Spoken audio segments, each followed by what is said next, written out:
All right, y'all. Shalom. So we're gonna go ahead and hit this lesson.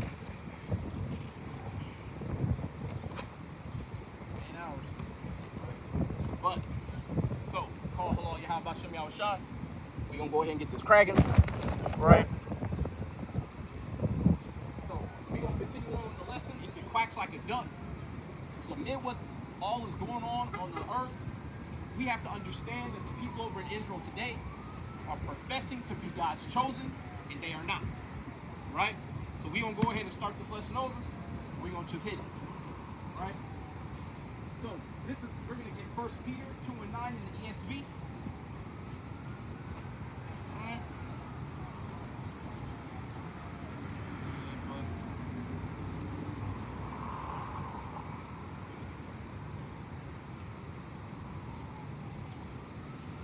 Salakia.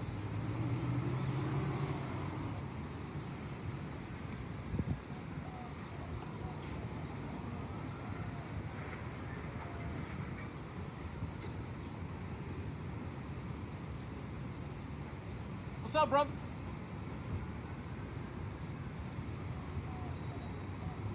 Got something? What you got, man?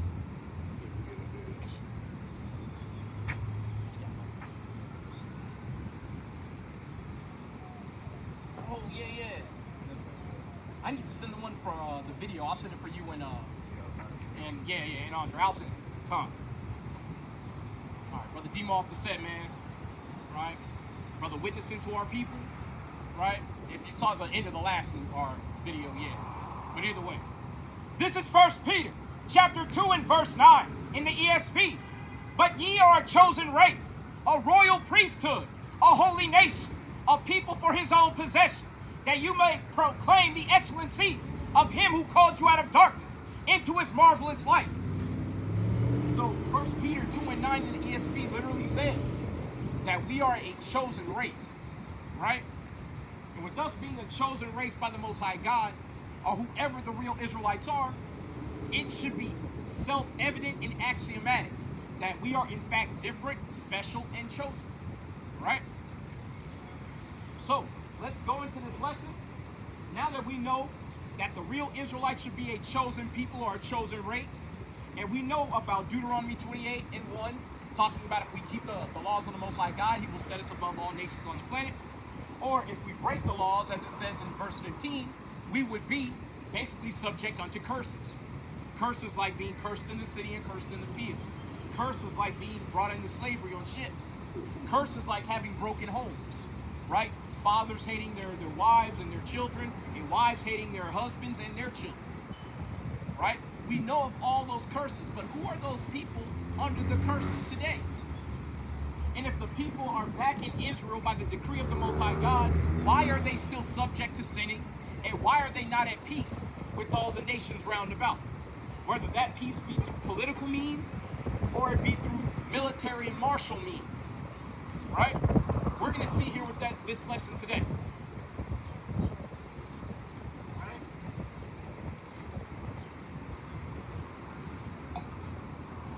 So let's go ahead and get Exodus 19 and 3 through 6. Right? We're going to retrace our steps, and then we're going to move forward out of the lesson. Right?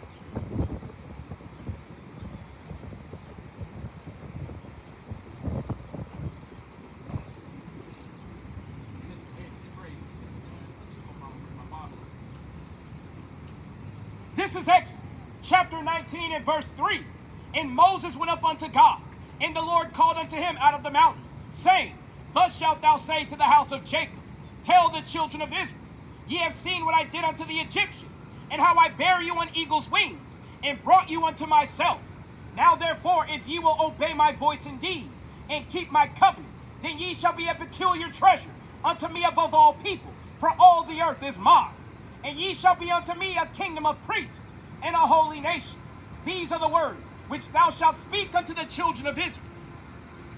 So Moses was directed by the Most High God to speak these words specifically and directly to the children of Israel. So that nation of kings and priests, the children of God, they were designated by the Most High God himself. And with that designation, the Most High God gave unto his children wisdom, laws, statutes, and commandments for us to keep in perpetuity, right? Let's go ahead and get Deuteronomy 32 and 7 through 8, right? Because I just want to re-highlight this point. Where literally the Most High God separated us from other nations.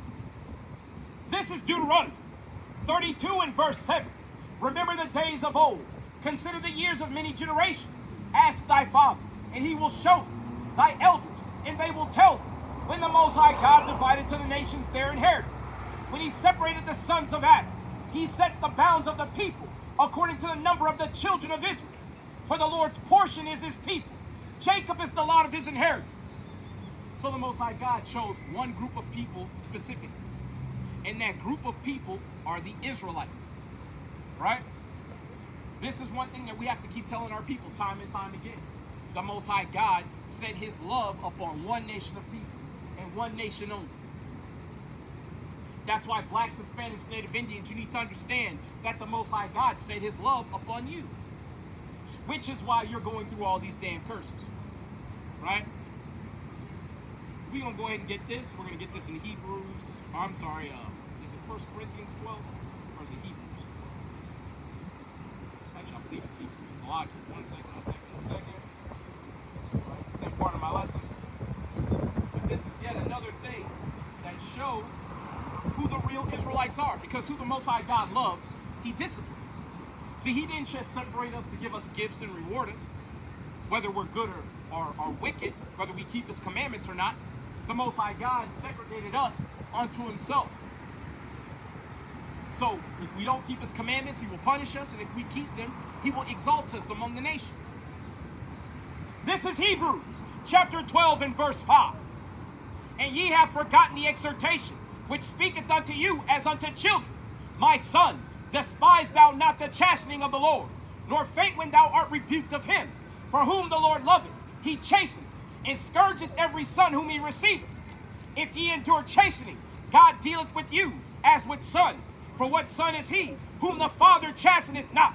But if ye be without chastisement, whereof all are partakers, then are ye bastards, and not sons. So if you're indulging in wickedness like everybody else, and you're not getting punished, you don't have a God. God's not for you, and he's not in your corner. That's why we have to remind our people. The Most High God deals with blacks, Hispanics, Native Indians on a very personal level. When we indulge in homosexuality, we get judged for it. When we indulge in idolatry of any sort, we get judged for it. When we join ourselves unto our enemies and make covenants with them, we get judged for it. The Most High God is swift with his judgment for us. But for the heathen nations, he allows them to stack up charges. And then he renders an overwhelming judgment, often resulting in the removal of their sovereignty. Right? But let's keep going in the scriptures. So we're going to go ahead and we're going to bounce over to Leviticus 20 and 26. Right? Because we need to understand that the Most High God is dealing with a very particular group of people.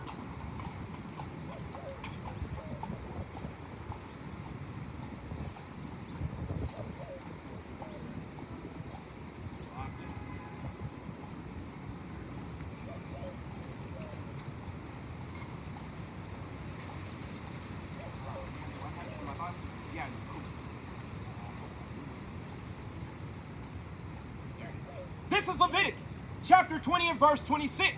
And ye shall be holy unto me, for I the Lord am holy, and have severed you from other people, that ye should be mine.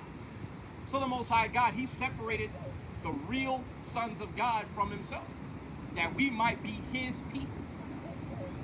Right? He severed us from other nations. That's why we have to let blacks, Hispanics, Native Indians know. That's why you don't even rule your own nations. Right? You are subjected underneath other nations. Y'all believe in the Bible at all? Not yet. They're not. Do you believe in the Bible at all? I got something for you, brother. They're not. Right? Because see, we have to let our people know they're the Israelites, right? got a little flyer in Spanish. Right? But the Most High God, He has separated us from other people, right? Because we are the chosen of the Most High God, right? So blacks, Hispanics, and Native Indians are God's chosen people. See, and a lot of people wonder, if you're the chosen people, how are you being dominated by the so-called white man today? Well, it's the very same God who said if we didn't keep His commandments, we'd fall up under curses. And one of the curses is to be in the hands of our enemies. And that's also in my lesson. The Most High God brought the worst of the heathen upon us, as it says in Ezekiel 7:24, right? See, we have to understand what's going on this earth. And we have to be honest about what's going on this earth. There's no earthly way that a people who can't go outside in the sun can take down the mightiest people on the planet without sunscreen. And that's exactly what has happened the world over. See, sunscreen is a very modern creation. See, that's why we have to let, again, blacks, Hispanics, and Native Indians know that you are God's chosen people. And because you refuse to keep His commandments, the white man has been placed over you. And he's as cruel as he's been throughout history today. And he will never change. But, moving on, so we see that we are the Lord's portion through the mouth of Moses in the book of Leviticus. But let's look in Jeremiah.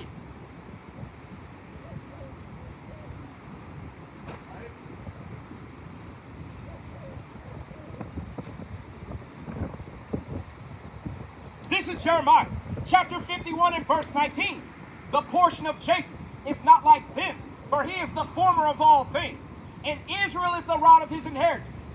The Lord of hosts is his name. So, not only do the Israelites create everything that's worthy of note, see, a lot of times you'll see somebody of another nation seem to create something, but if you go back to their lineage far enough, a lot of times you'll hit Israelite stop. But even withstanding that, most of the time the inventions that are actually useful and are in balance with nature come from our people. Because we have a zeal for God, but not according to knowledge. And one of the things that the scriptures say is, woe unto them that destroy the earth. So we innately think of our surroundings.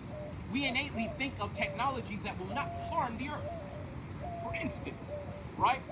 One of the earliest records of primitive nuclear fission and nuclear reactors was actually found in Africa.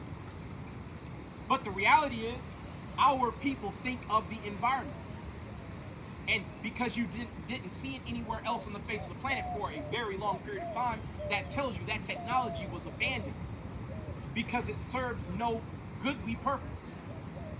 Though the profit of it might be short-lived, we are living in a world today where we see the fruit of nuclear generated power. Now you have all these nuclear reactors that are on the threat, or on the verge of basically going into a meltdown state. Should their cooling mechanisms fail? Should they be impacted by any severe weather? Should they be impacted by any war? See, a lot of times, our people, we take stock of the things that could happen, and it dissuades us from fully being invested in one course of action versus another. Right? And I'm going to bring that out next week, the evidence of that, because I think it's very important that our people understand that Jacob is, in fact, the former of all things. Right? Not just recent technologies, but ancient technologies all the same. Right? But we see that the Most High God, His inheritance, are the Israelites. Got time for the Bible today? That's a shame, man. If I was a white man with a pamphlet, would you listen to me then? See, again, man, that's how it is with our brethren, man. But see, if it was his white boss saying clock in, he'd be like, yes, sir. He'd have nothing to say. It would be nothing but compliance. But see, that's how a lot of blacks, Hispanics, Native Indians treat their own people. See, and then they wonder why their captivity will not get any better. See, for the people who are going to be born back into the kingdom, you got to understand, you got a high hurdle to get over before you get born back into the kingdom. And that is the second death. And that's going to be by fire. You're going to suffer more than you've ever suffered in your entire existence in that fire. Because it is the final judgment for those who refuse correction of the Most High God, despite all of the negative reinforcement for their behavior. But let's keep rolling. We're going to go ahead and go to Psalms 25 and 18 through 22. Right? Because we have to understand that the Most High God chose a very particular group of people. He did not choose everybody.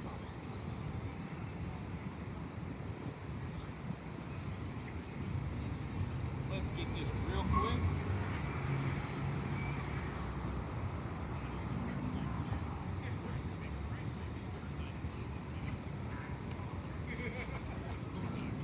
This is so. Chapter 25 and verse 18. Look upon mine affliction and my pain, and forgive all my sins. Consider mine enemies, for they are many, and they hate me with a cruel hatred. These are the words of King David. At the time, the mightiest man on the planet. And even he had to acknowledge that his enemies beset him on all sides, and he was greatly hated of his enemies. Although, even though they hated him, they still respected his strength and his might, and they definitely respected the fact that he was the chosen of the Most High God. Right? Verse 20. Oh, keep my soul and deliver me. Let me not be ashamed, for I put my trust in thee. Let integrity and uprightness preserve me, for I wait on thee. Redeem Israel, O God, out of his troubles. So this is a plea from King David, and this is while he was in rulership, able to make war with his enemies. This is a plea unto the Most High God to preserve all of Israel, not just him, from their enemies. Right? So whoever the Israelites are, they are completely dependent upon the Most High God to preserve them from the face and the hand of their enemies. Right? Now, again, I'm going to keep asking this question throughout this lesson. What or who is a group of people, despite all of their strengths, despite all of their innate and natural characteristics that should tell you that they're the best people for the job or any job, right? They're the mightiest, they're the fastest, they're the swiftness of thought, the most creative. What group of people, despite all these advantages, still need to be preserved from their enemies?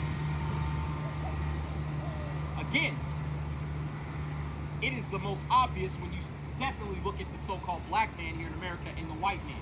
When you compare those two, it becomes very obvious that despite the advantageous state or advantages a so-called black man has over the white man, he still needs to be preserved in the face of his enemies. He still needs the hand of God to give him, not only give him strength and to fortify him and set him up, but we also need it for wisdom, for guidance. The Most High God has to be with us, because by the might and strength of a man's arm or body, victory is not attained, but by every word and whim that cometh out of the Most High God. Right? Let's keep going. Let's go ahead and go to Psalms 2 and 1 through 6. Because one of the things that's happening now is, because all this information is coming out, the heathen are trying their best to change what is plainly written in the Bible, to misappropriate and steal the covenant or the blessings therein. Y'all got time for the Bible today? Sure we do. I actually heard you and I was like, I don't think all this praise. Go ahead. So, y'all know what tribe you come from in the Bible? We're Catholic. You're Catholic? You as well? Okay. Are you Mexican by chance? Your father? Native Hispanic or Spanish? No. Okay. You as well? Spain? Well, we are natives of Spain, but no, we live in so Spanish blood, but our country. Okay, because it all depends, because you are who your father is. Now, who are the original people who ruled in Spain? The Moors. Remember 1619, they kicked out the final black people in Spain and Portugal? Okay, cool. So the people who live in Spain today would be so-called white people. The same white people who live here in America. The same people who were responsible for the slave trade, correct? All right. So I'm going to read something to you, right? Because the real Israelites were subjected unto this. This is Deuteronomy 28 and 68. And the Lord shall bring thee into Egypt again with ships, by the way whereof I spake unto thee. Thou shalt see it no more again, and there ye shall be sold unto your enemies, for bondmen and bondwomen, and no man shall buy you. So it says here that the Israelites will be sold to their enemies. I'm out here to let blacks, Hispanics, and Native Indians know that they are in fact the Israelites of the Bible. Now, if you're not a Native Hispanic or Native Indian, that would leave you in what group? Hispanic. But what were they called here in verse 68? We would be sold unto who? Our enemies. So I have a question. Does the Bible account for the enemies of God getting salvation? Where? God is not a. Well, I respect it. Everybody has their responsibility. I respect that. I love that. I love that everybody. I love it. But I feel like God is love. It doesn't matter. God, What's a sin? I have a question. for me, at least, it's going to be like killing someone. Or just even in general, wishing someone happy. Like, just praying, I was praying someone downfall too. Like, you just don't. So I have a quick question, correct? So say like back when Spanish conquistadors was here, and I was about to say I was going to be burned at the stake, and I prayed that God would destroy my enemies and save my life. That's wrong. That'll be, for me, it would. Because at the end of the day, no matter what happens, God can Okay. die. It's God that's small. Okay. I want to read something to you real quick, right? So this is Ecclesiastes chapter 3 and verse 1. To everything there is a season, and a time to every purpose under the heaven. A time to be born and a time to die. A time to plant and a time to pluck up that which is planted. A time to kill and a time to heal. A time to break down and a time to build up. I'm going to skip to the point, right? Verse 8. A time to love and a time to hate. A time to war and a time of peace. So I have a question. What time are we in today? You sure? You sure? Because my people got here through slavery. And then the Hispanic man was enslaved. The Native Indian man is still on the reservations after being enslaved. And you mean to tell me that we're in a time of love right now? No, we're in love. We're not. I was the opposite. Okay. We're hating. Okay. Like, Okay. We're in a whole. This world is stuff. Correct.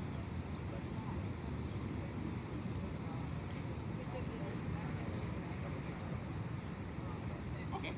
So I have a question. How do we flip this thing upside, right side up? You know the Bible talks about that? No, I don't. Okay. So before I read this, I want to ask you, because just because you say you're Spaniard doesn't mean you're necessarily of the Edomites, so-called white people, right? Because like I said, our people were in Spain as well, right? What I'm doing right now is I'm just seeing where you stand. I'm trying your spirit by the Bible, because the Bible says Israelites have a zeal for God, but not according to knowledge, right? This is Numbers chapter 35 and verse 33. So ye shall not pollute the land wherein ye are, for blood it defileth the land. And the land cannot be cleansed of the blood that is shed therein, but by the blood of him that shed it. So I have a question again. How do we set this all right? And I'm going to give you a body count. 250 million of my people had to die for American business. So how do we set that right?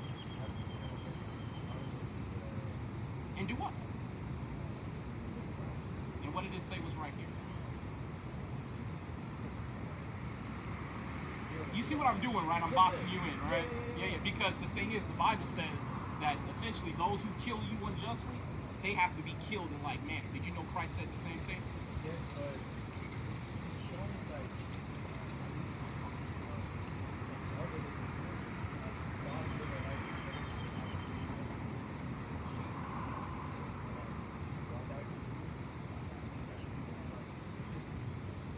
What should be done. But again, everybody has respect. That's true. I'm only reading the Bible. Right? So what did Christ say about that? Cool. This is Revelations 13 and 9. These are Christ's words. Right? If any man have an ear, let him hear. He that leadeth into captivity, who leads into slavery, shall go into captivity. He that killeth with the sword must be killed with the sword. Here's the patience in the faith of the saints. So, like you said, a saint praying for the downfall of his enemy, that's wrong. Christ literally says that's what we should be waiting for. That's our patience and our faith as saints. So I have a question. Do we believe in the same God? Doesn't seem like it, does it? Did you know my God's name is Yahweh? The Paleo-Hebrew name of the Most High God? Yeah. Did you know the Bible says his name is dreadful to the heathen? There's a reason why the Israeli man over in Israel today, he says Hashem. Hashem means in the name. But if I say call halal Yahweh Bahashem Yahweh Shai, I'm saying Yahweh in the name of his son Yahweh Shai, which is Jesus Christ. I have a completely different God than you do, but we have the same book. So my question is, whose God is right?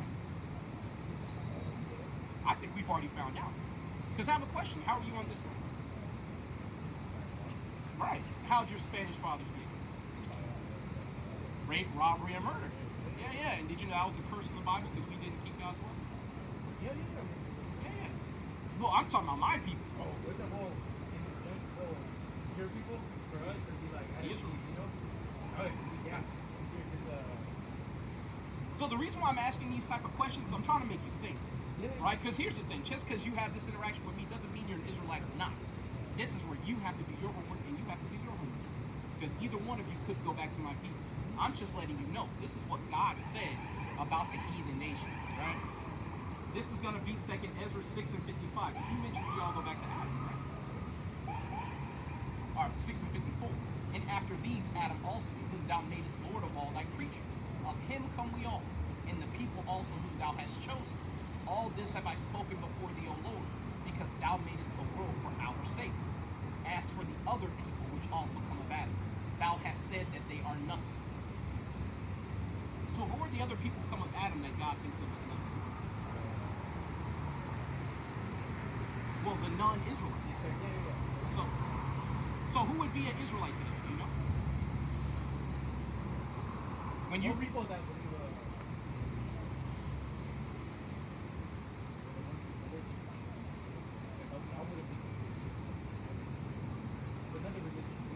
well, no, it's not a religion. Because say you're Chinese. What does that mean? That means you descend from Chinese people. When you're an Israelite, that means you descend from the man named Jacob. Yes. So the people who actually descend from the man named Jacob, you can know them by the curses of Deuteronomy 28, 15 and after. Curses like being cursed in the city, cursed in the field, being sold into slavery on slave ships. Right? That's a big one.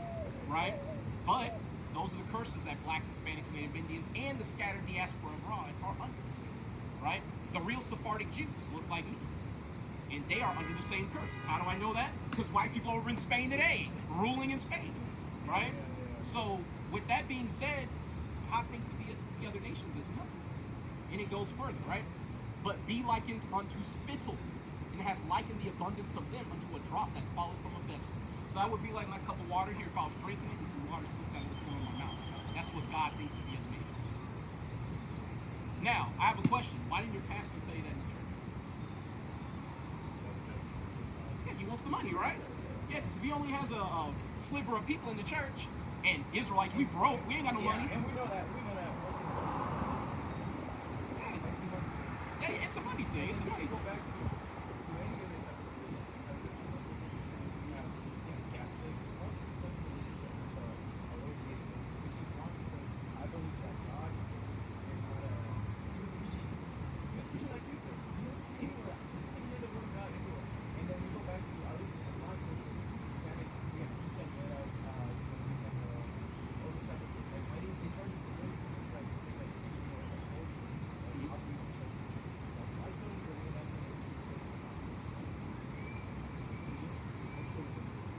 So I have a question, right?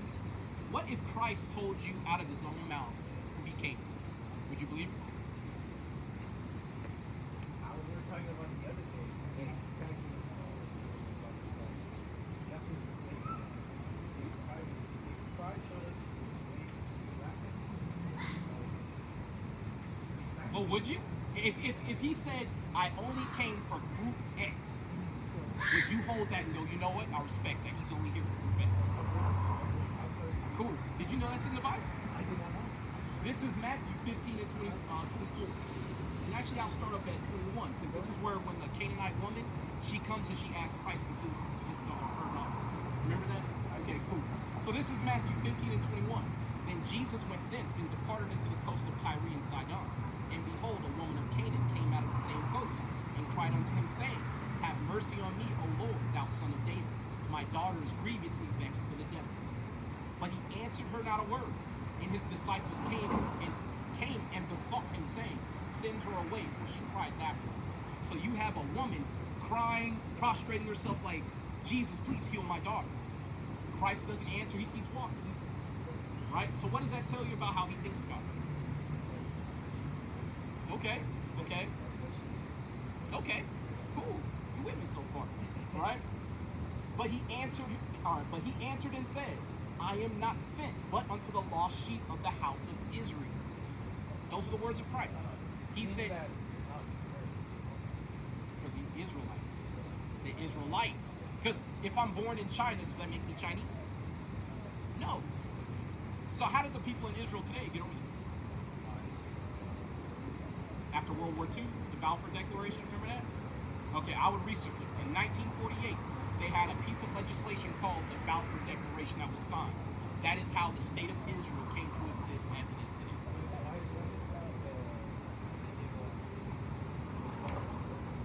Like Gaza and all that. Yeah. But here's the thing though. Those people who were there before them were supposed to be there either. Because the original Israelites, we've been out of that land since 70 AD when the Romans drove us out. Yeah, remember when Christ said, when you see Jerusalem compassed with armies, flee into the mountains? That's what he was talking about. Because he knew he knew the Romans were going to eventually drive them out of the land. So he gave them warning. When you see the city compassed about by the Romans, flee. And what you had was over 2 million Jews flee into North and West Africa. Now, where did the slaves, or the black slaves, come from? West Africa. Yeah.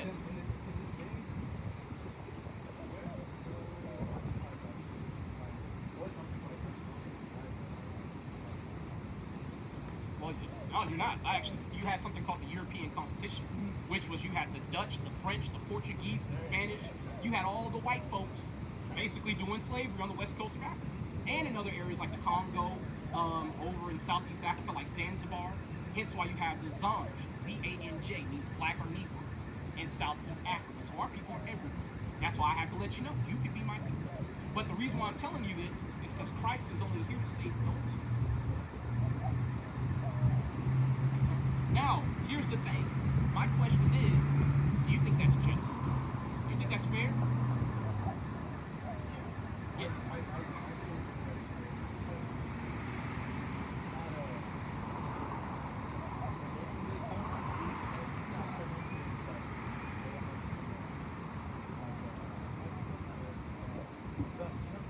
Yeah.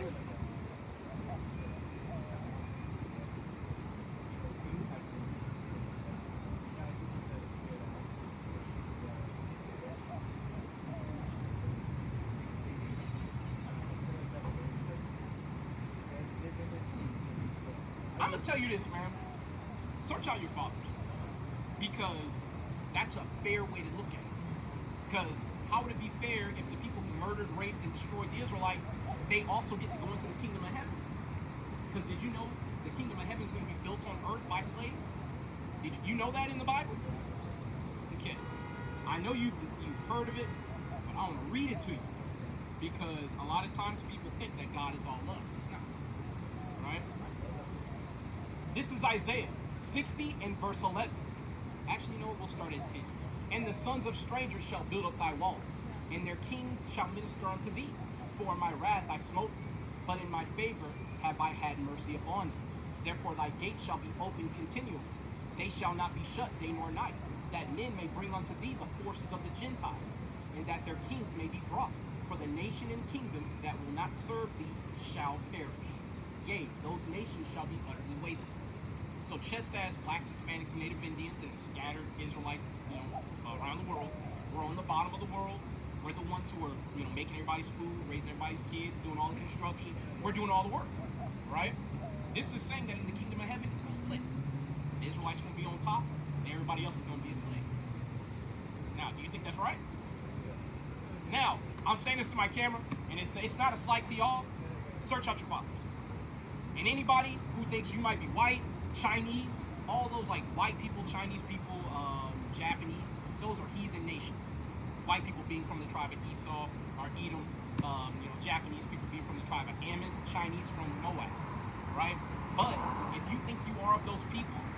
and yet the Bible resonates with you, I advise you to do one thing: keep the commandments.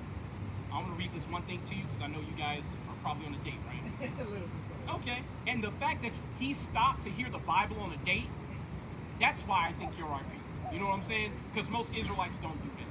I'm sorry, heathen don't do that. An Israelite, they'll hear the word and go, you know what, this is more important than going to or seeing a movie. Right?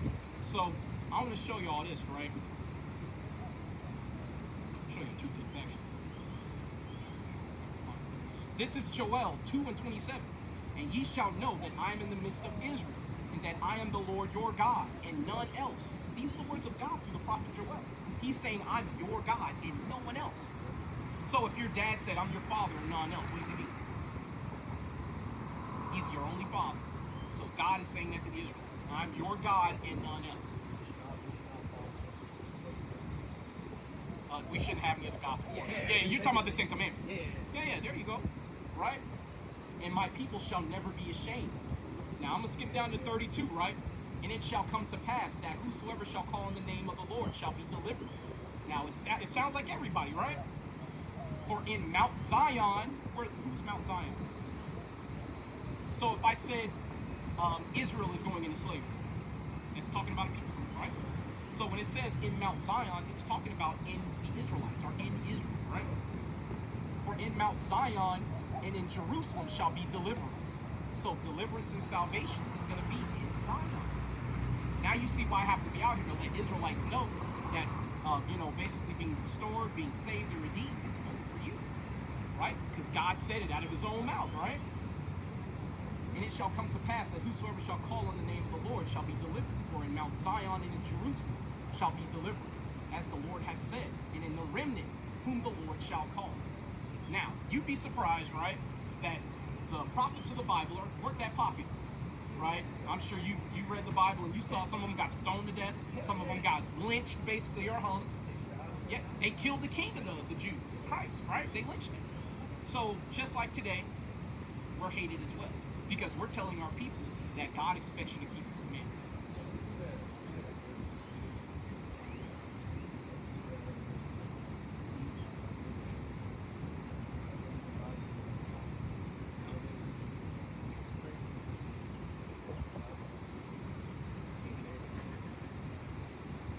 I'm just giving you a few things because the fact that, again, your spirit is resonating with the Bible, I just want you to know, man, you got to keep these commandments. How many commandments are there in the Bible? What if I told you there's 613? How about Passover? Aren't we supposed to keep that forever? Yeah, all right. Is that part of the 10? How about being a pedophile? That's not part of the 10, but you're not supposed to do it, right? It's a sin unto death. If that person cry out, you're supposed to be put to death. That's not part of the 10. How about the land sabbath? I'm bringing up all these things to let you know the church told you 10, but there's obviously more than 10. Now, why would somebody tell the people who are God's chosen, the Israelites, that there's only 10 commandments? We'll keep them in what? Okay. Now, remember when I asked you what is sin? I asked you for a reason. I was trying to see where your mind was at. I want to show you what sin is according to the Bible. Right? This is 1 John chapter 3 and verse 4. Whosoever committed sin transgresseth also the law. For sin is the transgression of the law. Now I ask you again, what is sin? Transgression of the law. Now what if you don't know about the law? And you still break it? Are you still liable for it? Yes. Now I have to ask you, why would your enemies make you ignorant of the laws of God? Sin. They can make you sin. I want to show you something, right? There's a question that I always ask, right? When it came to the Europeans coming over here and dominating the natives and black people for that matter, how did they do it? They didn't have any sunscreen. They didn't even have the gun. The revolver wasn't invented until America was well on its way. So how did they take down the mightiest, strongest, fastest, and smartest people in the planet? How did they do it? What if I told you that was a curse by the Most High God because we didn't keep his laws? Now, doesn't it make sense? Actually, I'm going to read that to you before I read this. This is Deuteronomy 28 and 15. But it shall come to pass, if thou wilt not hearken unto the voice of the Lord thy God, to observe, to do all his commandments and his statutes which I command you this day, that all these curses shall come upon thee and overtake thee. Now, there's going to be a curse that I'm going to basically, actually, no, I'll read this one. How about this one? I'm going to go to it next. Verse 32, thy sons and thy daughters shall be given unto another people. Didn't that happen during slavery? They came and they said, hey, you got a nice son there. Looks like he can lift something. You know, he looks big and strong. I'm going to take him. What could we do if we really wanted our son back? Nothing. Right? Thy sons and thy daughters shall be given unto another people, and thine eyes shall look and fail with longing for them all the day long, and there shall be no might in thine hand. So the Most High God, he stripped us of our ability to be strong and mighty. He even stripped us of our ability to have teamwork. Did you know that? This is verse 23. Actually, no, sorry, it's a lot. 25. The Lord shall cause thee to be smitten before thine enemies. Thou shalt go out one way against them, and flee 7 ways before them. It shall be removed into all the kingdoms of the earth. So you're thinking your father's Hispanic. I have a strong feeling he probably is. You too, because you seem to be in order as well. I'm gonna tell you, most of the time it's not even the man who comes against the body, it's the woman. And you know that to be true. If a man says something that a woman don't like, she gonna speak her mind. But what if it resonates with your spirit? I mean, then you don't have nothing to object to. You know, you're like, okay, I'm good with that. That's why I say to both of y'all, search out your father. Because none of this is Greek to you. When I talk about fairness, you say, hey, they raped and murdered you, they should get the same. But we're not going to do all that. We're going to do righteousness. You know what I'm saying? But I want to show you something here. How much time do y'all have? I don't know. 5 minutes? Okay, cool. You good? Yeah, I'm going to be honest. I got to commend you, man. How would that? You're 19, and you're 19 or 18, somewhere in there. I have to commend you. I'm 39. I know.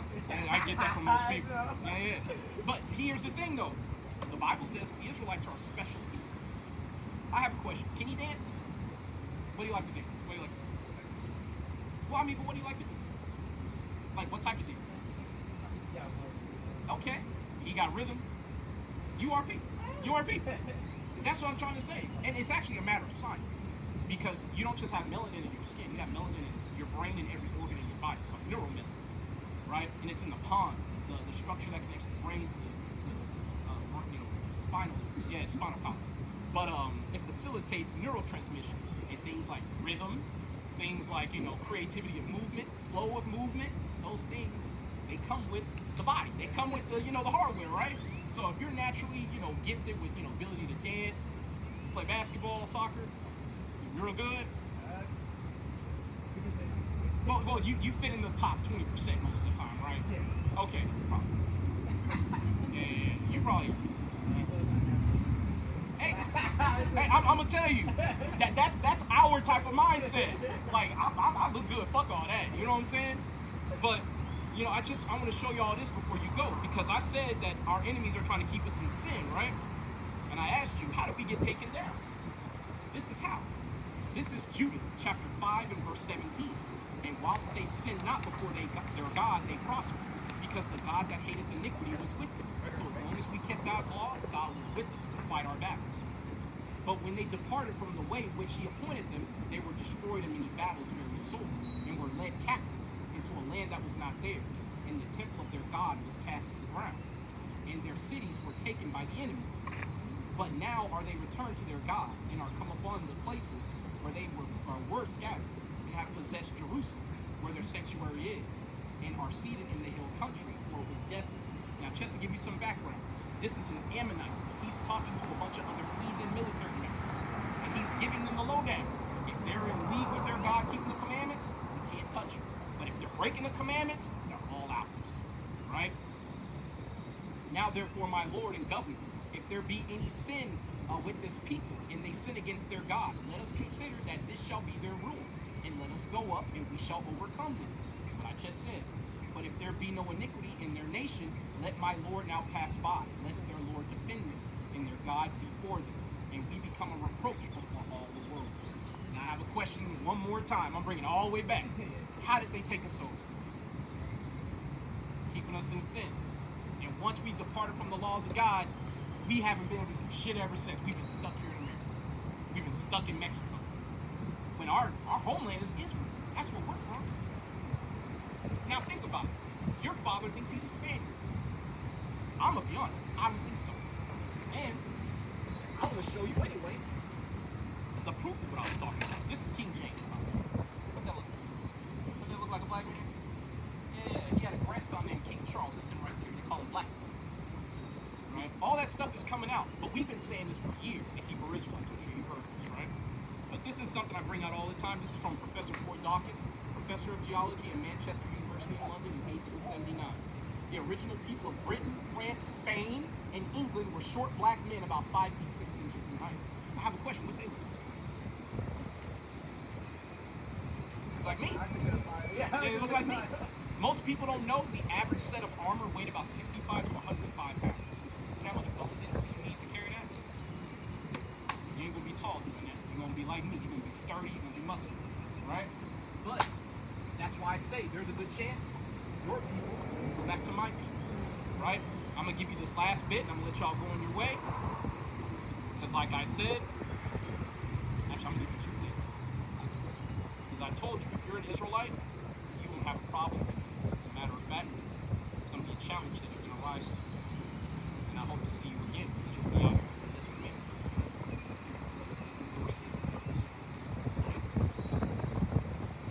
This is to my camera, right? If you don't do this stuff to lead your people to their real history, who's gonna do it? Nope. Because how many people know this knowledge and are on the street? Most people who know this knowledge, they're teaching a class at a damn college somewhere. And they're not going to tell you who you are. They're going to just say, hey, Jesus loved everybody, right? But this is 2nd Ezra 3 and 36.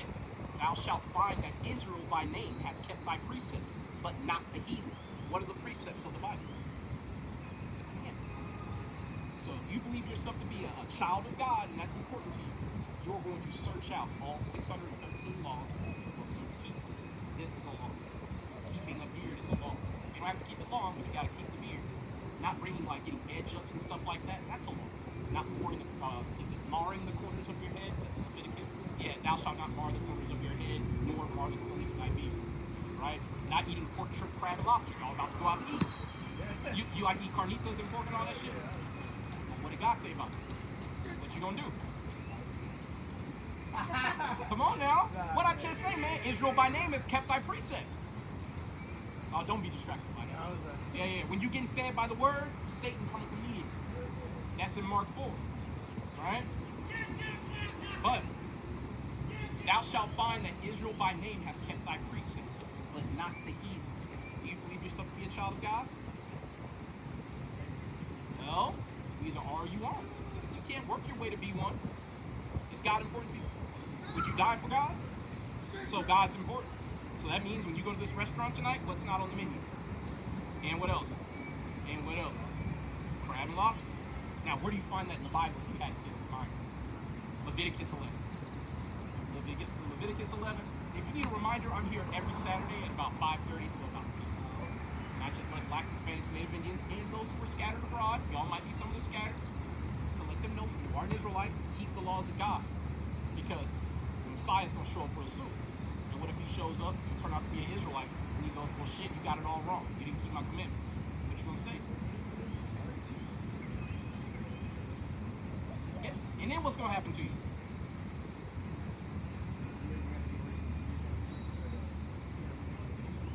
Well, stay here and do what?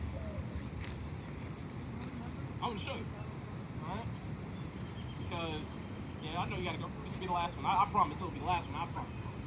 So, this is Zechariah 14 and verse 12. And this shall be the plague wherewith the Lord will smite all the people that have fought against Jerusalem. Their flesh shall consume away while they stand upon their feet, and their eyes shall consume away in their holes, and their tongue shall consume away in their mouth. What's capable of doing that? Fire. Smart. It's a good woman. Keep her. A lot of people don't tell our brothers when they come across a good woman. Right? Read Proverbs 31. It talks about a virtuous woman. And line her up with that. Don't let her know you're doing it. But that's the standard that we all need to have. Because if I knew about that, I luckily found my wife. She is a damn good woman. But the thing is, had I found that standard earlier, I would have missed out on all that other shit I was just doing later. Right? But nuclear fire is what it's capable of doing. when do you think the Israelites are going to be saved? Have you ever read that before? Like, when the Israelites are going to be saved? Because everybody says they're saved, but what does that mean? It's in Revelations 11. And it talks about, basically, as the nuclear missiles fall, that's when our Messiah is going to save us everything. He's going to say, come up here. You know, all the UFOs they say are flying around? If you read Psalm 68, those are the chariots of the Most High God. So all the UFOs that fly around and do all types of weird stuff, like shut off missiles, disable aircraft and all that stuff, those are the angels of God. How do you think these nations haven't like wiped each other out yet? You think all these greedy ass people who could just drop a bomb on another nation and take all their stuff, you think they're just holding the peace because they thought it out? No, it's because the angels of the Most High God are holding back all this. Because when the final judgment is meant to happen, what did God promise he was going to judge the world with the second time? First time he did by water, the second time is what? Just said fire. That's why you have to be saved from what I just read. The fire that can burn you up, burn your eyes, and burn your tongue out of your mouth before you hit the ground. Alright, brother? My name is Haya El, man. But y'all have a good one. I'm going to give y'all this. Y'all speak Spanish, right? Hey, of course. Y'all be blessed, alright?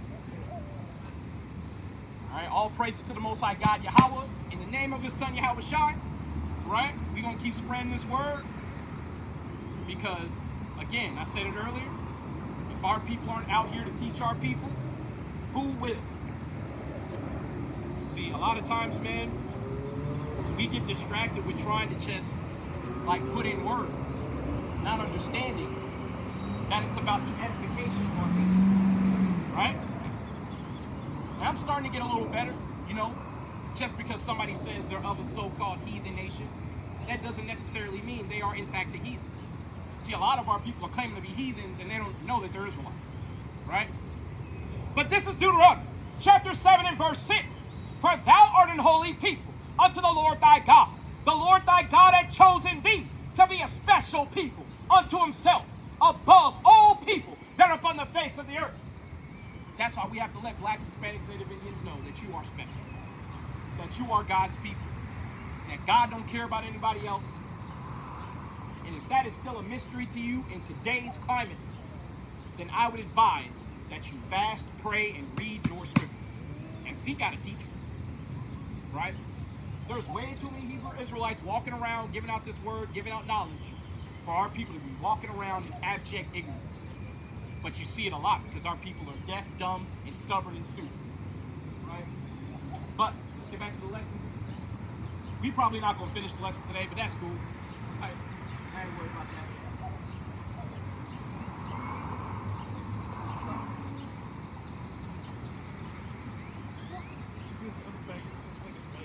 So we're going to go to Psalms 2, 1 through 6.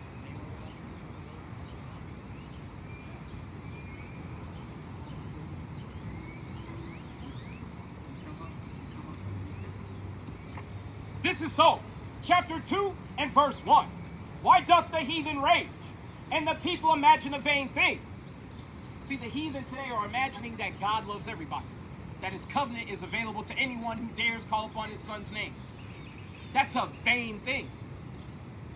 Because how does it make sense that you can rape, rob, and murder God's children, and they be found in your hand at the time of their redemption, and God's going to turn right around and say, oh, I ain't mean nothing by it. Come on in the kingdom.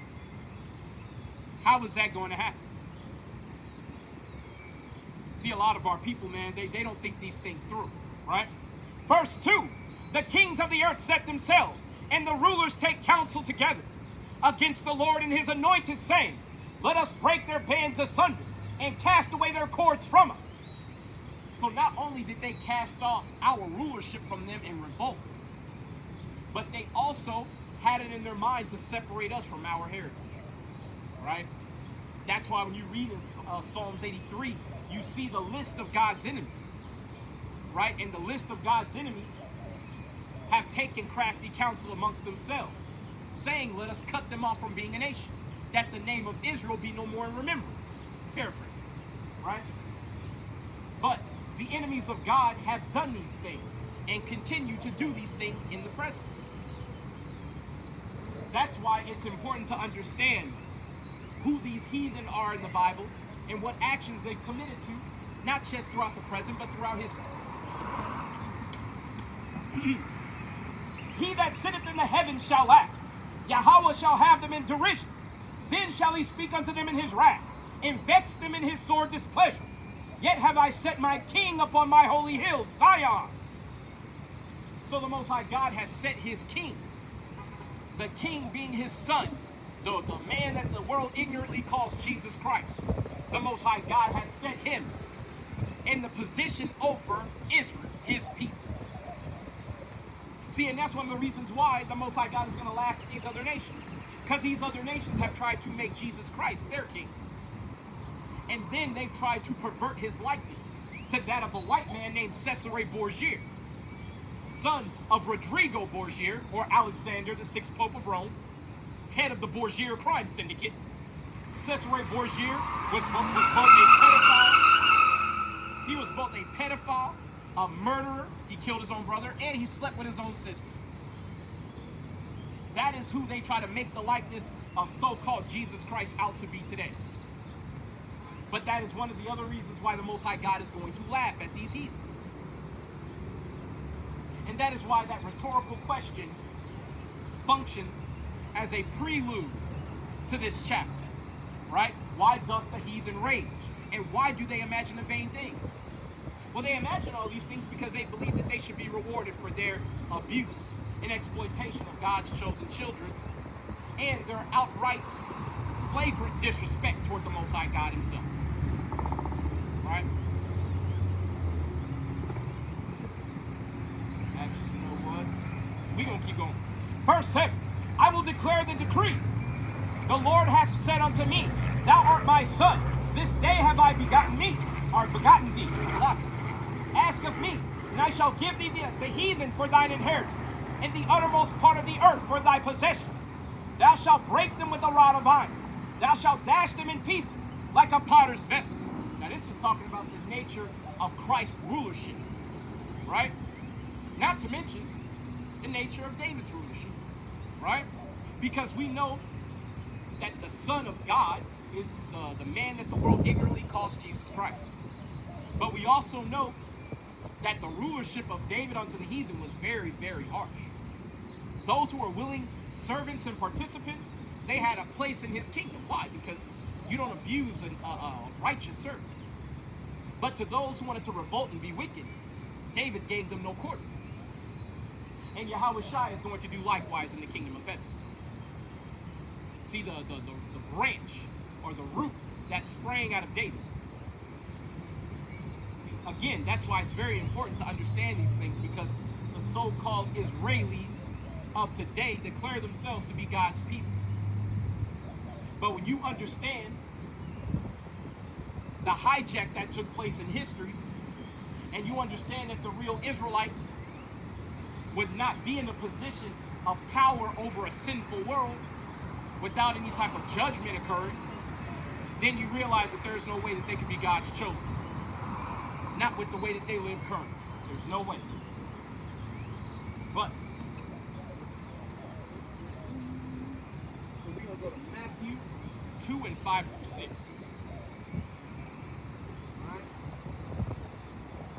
Because we have to understand, right, that the Most High God's Son is the King of the Jews. And the King of the Jews is going to reflect not just the nature of his people, but he's going to have his people foremost in his mind.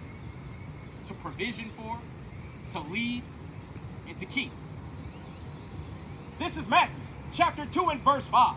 And they said unto him, In Bethlehem of Judah, for thus it is written by the prophet, And thou Bethlehem in the land of Judah, art not the least among the princes of Judah. For out of thee shall come a governor that shall rule my people Israel. So out of Judah, which is the leading tribe of the Israelites, a governor would come that would preside and lead, or preside over and lead the Israelites. In modern terms, we call that a king, right? So out of Judah would come a king that would rule over the Israelites. Now note, it doesn't say that he would rule over everyone else, because everyone else he's going to bring into subjection. Let's keep going.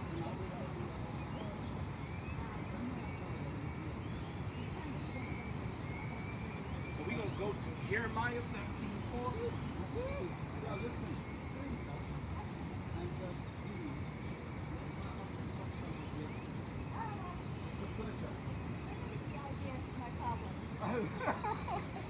Cheers.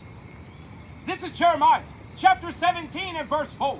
And thou, even thyself, shalt discontinue from thine heritage that I gave thee, and I will cause thee to serve thine enemies, in a land which thou knowest not.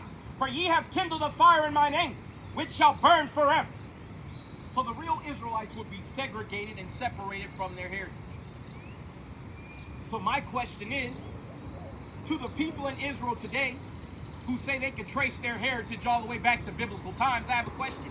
How is it that you can do that when Jeremiah, a prophet of the Most High God, speaking in the Spirit, prophesied that even he himself would discontinue from his heritage? That's food for thought for any so-called Israeli person declaring that they're an Israelite by heritage, when the real Israelites would be discontinued from their heritage.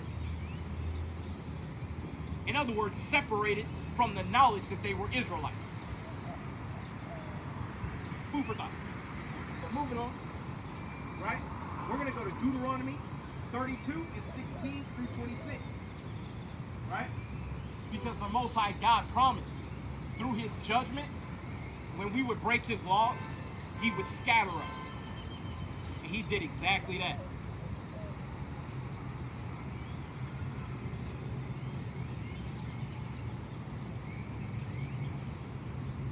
This is Deuteronomy, chapter 32 and verse 16.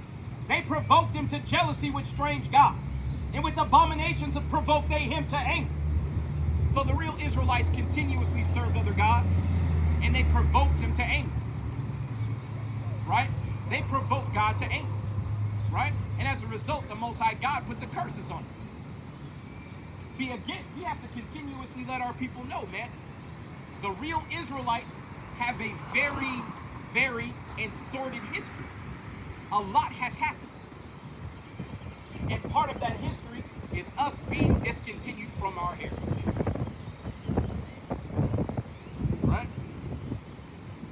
They sacrificed unto devils, not to God, to gods whom they knew not, to new gods that came newly up, whom your fathers feared not. Of the rock that begot them, they are unmindful, and has forgotten God that formed them. And when the Lord saw it, he abhorred it, because of the provoking of his sons and of his daughters. So when the Most High God saw that we were sacrificing to... Come listen to the Bible, man. Come on. You keep looking. Shit. But when the Most High God saw that we were sacrificing to other gods, and that we weren't mindful of him, it provoked him to wrath. So the Most High God committed to a certain course of action. Let's read on what that is. And he said, I will hide my face from them. I will see what their end shall be. For they are a very froward generation. In other words, they are a very wicked generation. Right? Children in whom is no faith. They have moved me to jealousy with that which is not God. They have provoked me to anger with their vanities. And I will move them to jealousy with those which are not a people. I will provoke them to anger with a foolish nation. So the Most High God said, hey, okay, I see that they don't want to worship me and keep the covenant. So I'm going to go ahead and I'm going to punish them. And I'm going to punish them with a group of people that aren't a people at all. And I'm going to put them on top of them and have them rule over them. Since they won't serve me, I'll make them serve somebody who's their servant. Right? For a fire is kindled in mine anger, and shall burn unto the lowest hell, and shall consume the earth with her increase, and set on fire the foundations of the mountains. I will heap mischiefs upon them, and will spin mine arrows upon them. So the Most High God said, look, I'm going to hit with these damn curses. You know what I'm saying? It ain't just going to be the fire, or fire in general. See, fire in general is not a threat. It's what is set on fire. And see, when we were besieged by these heathen, whether they be the Edomites, the Ammonites, the Moabites, they set fire more times than not to our towns and temples. Y'all got time for the Bible today, brothers? Couple minutes? Okay, y'all kings walk in the earth, all right? I'll be here. I'll be here. I'll praise. All right? But, so we have to let people know, man, the Most High God gets angry. And when we serve other gods, he does, in fact, get angry enough to punish us. And that punishment is often, but we would kind of have the perspective of it's doing too much. But you have to understand, life and death is not the same to the Most High God as it is to us.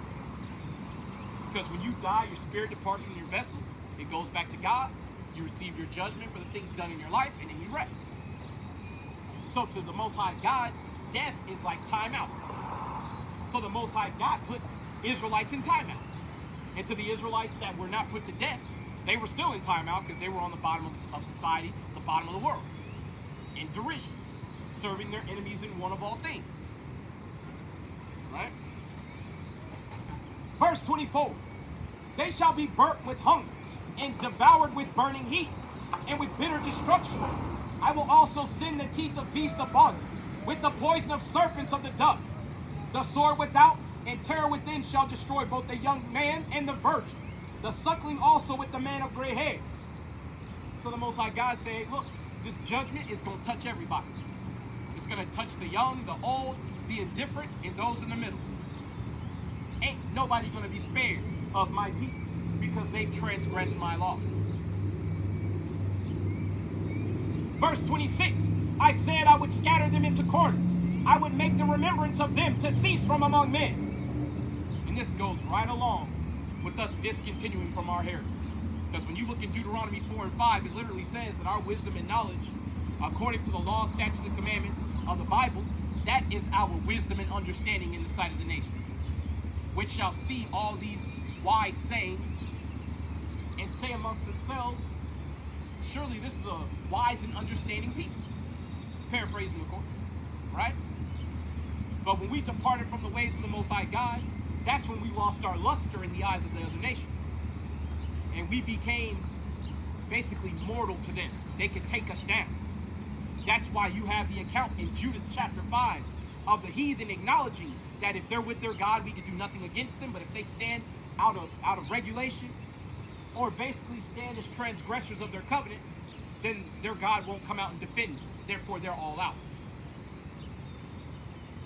See, again, that's why it's very important that we have this information as a nation so that we can start doing the things that the Most High God has commanded of us. Actually, that's all I want on that. So we will go ahead and go over.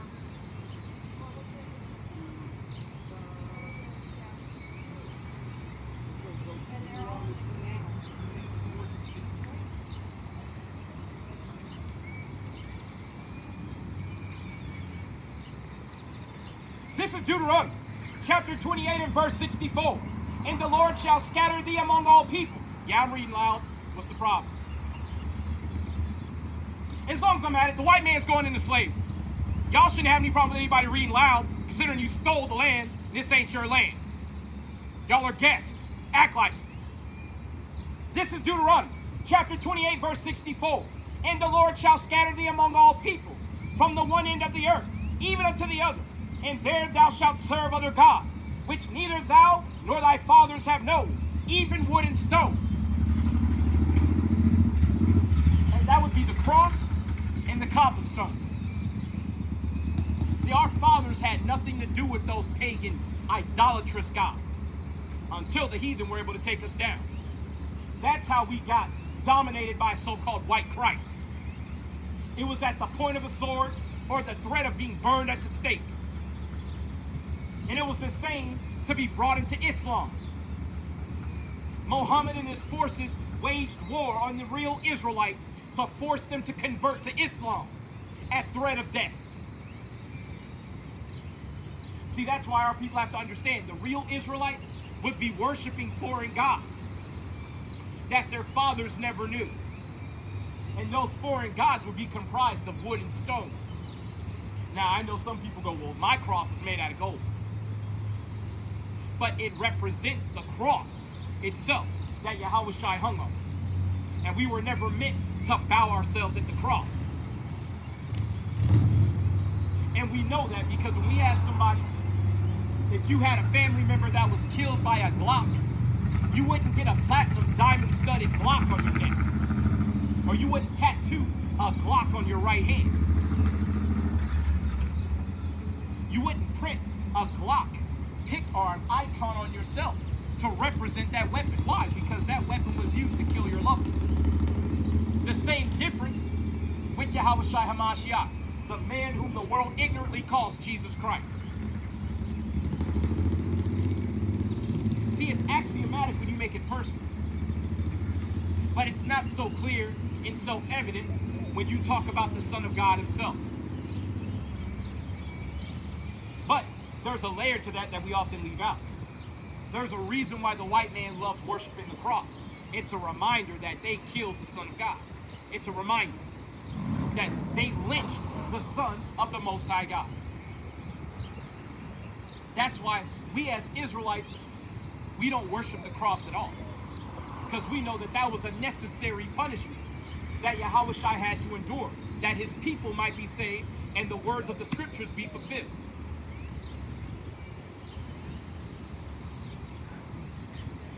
But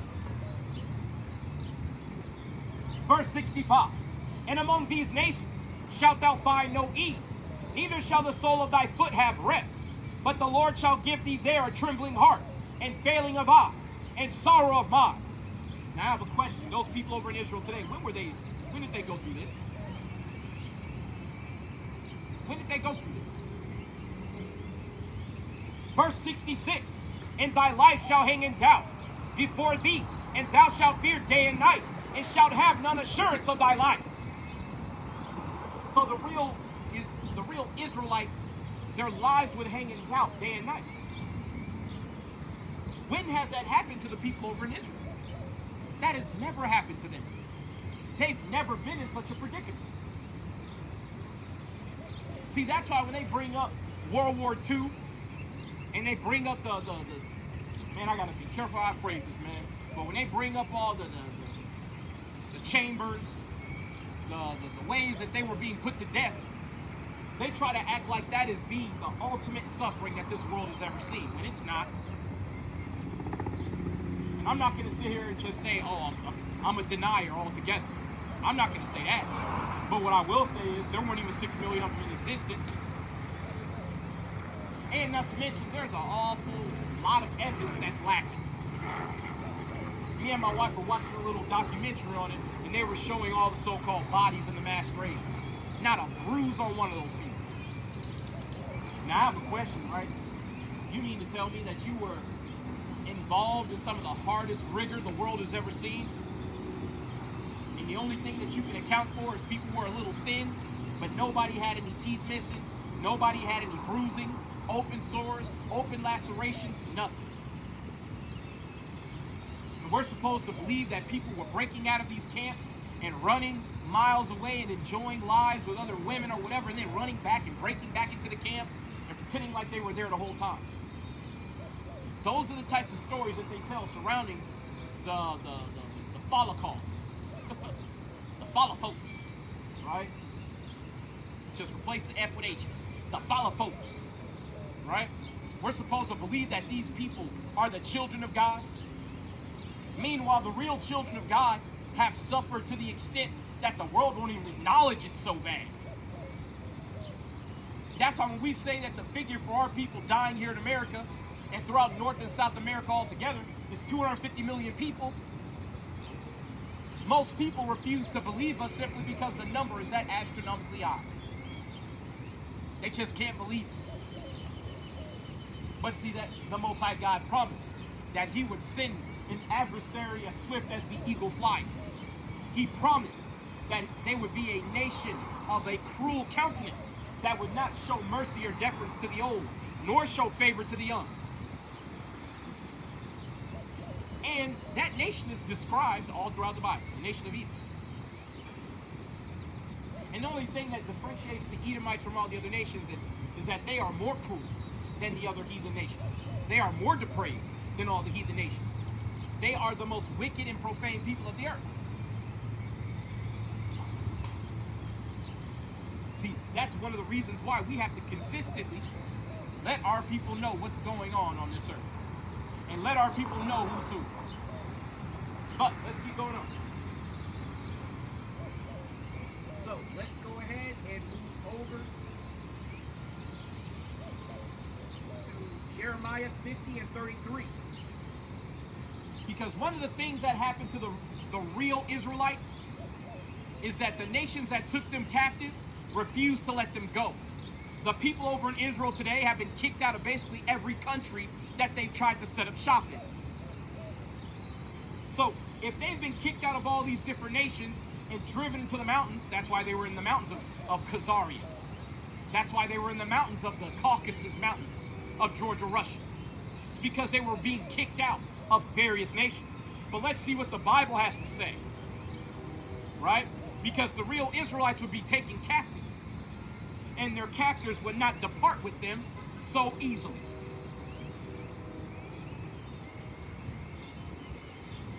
This is Jeremiah, chapter 50 and verse 33.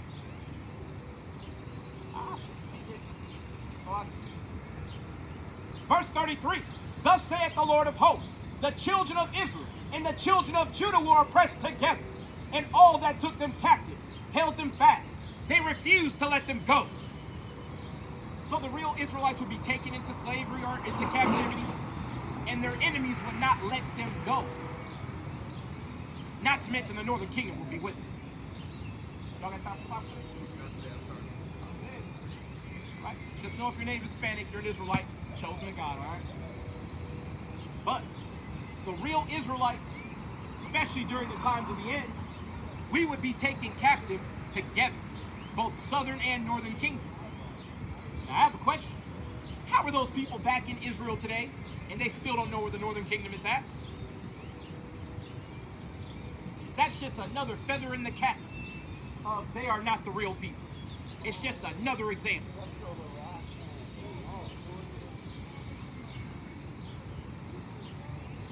Verse 34, the Redeemer is strong. The Lord of hosts is his name. He shall thoroughly plead their cause, that he may give rest to the land and disquiet the inhabitants of Babylon.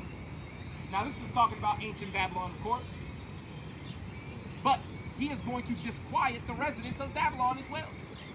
This being the daughter of Babylon, the virgin daughter of Babylon, meaning she's never had an army on her soil. She's never been penetrated or directly attacked, really.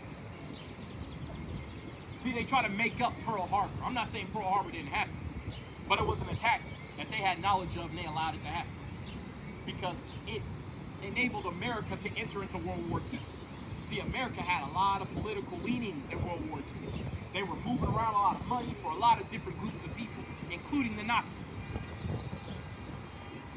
And one of the things America was able to do as a result of World War II, they were able to establish themselves as the preeminent superpower on the planet. So it was all a calculated move. The same way that bombing Hiroshima and Nagasaki with those nuclear missiles were calculated moves. And that's also in the Bible, right? Them being able to call down fire from heaven. Right? When it talks about the beasts, or which chapter? In chapter 13, right? The second beast that exercised all the power of the first beast and had the power to call down fire from heaven. See, the Bible doesn't leave anything unaccounted for. That's why understanding these precepts is very important to blacks, Hispanics, and Native Indians, God's chosen people, the real people of the Bible. And if you kings happen to be Native Hispanic, I'm talking to y'all. Y'all special. All right? But we will go ahead and get Jeremiah 51.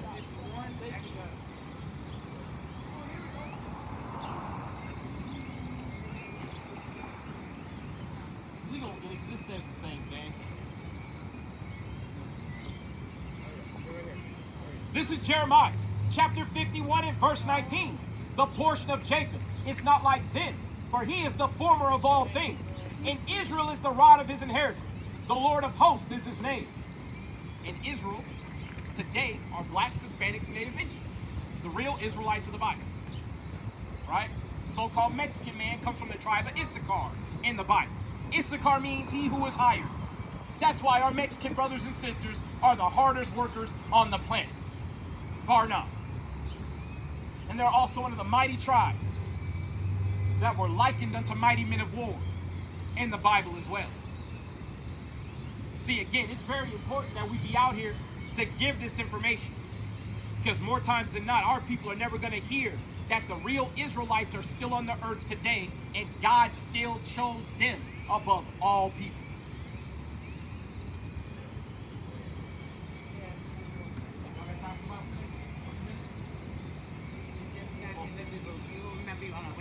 Sure. But brother, if your father's a so-called black man, you come from the same tribe Christ came from. You're an Israelite. World War III about to kick off, man. Y'all cry out to God when this place is in a bad shape. God ain't gonna hear you, man.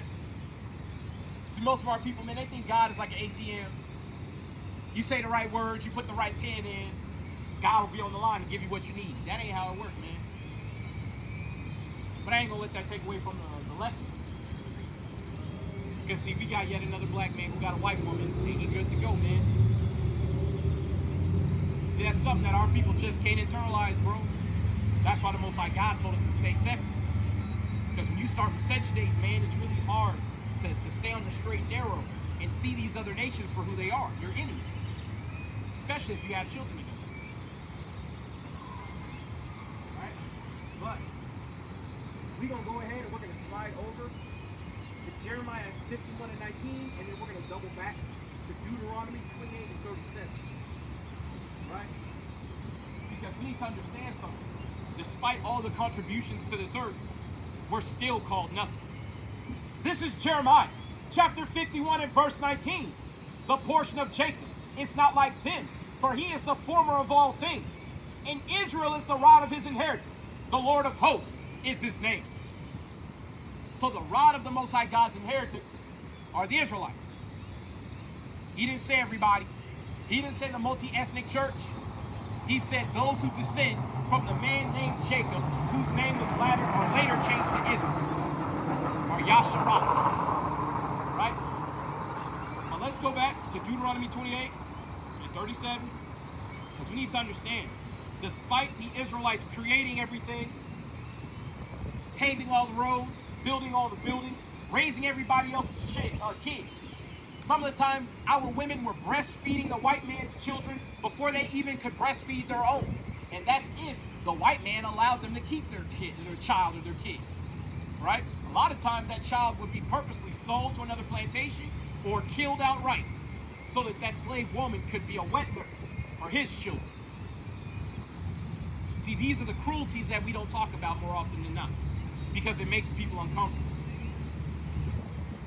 Verse 37, and thou shalt become an astonishment, and a proverb, and a byword among all nations, whither Yahweh shall lead thee.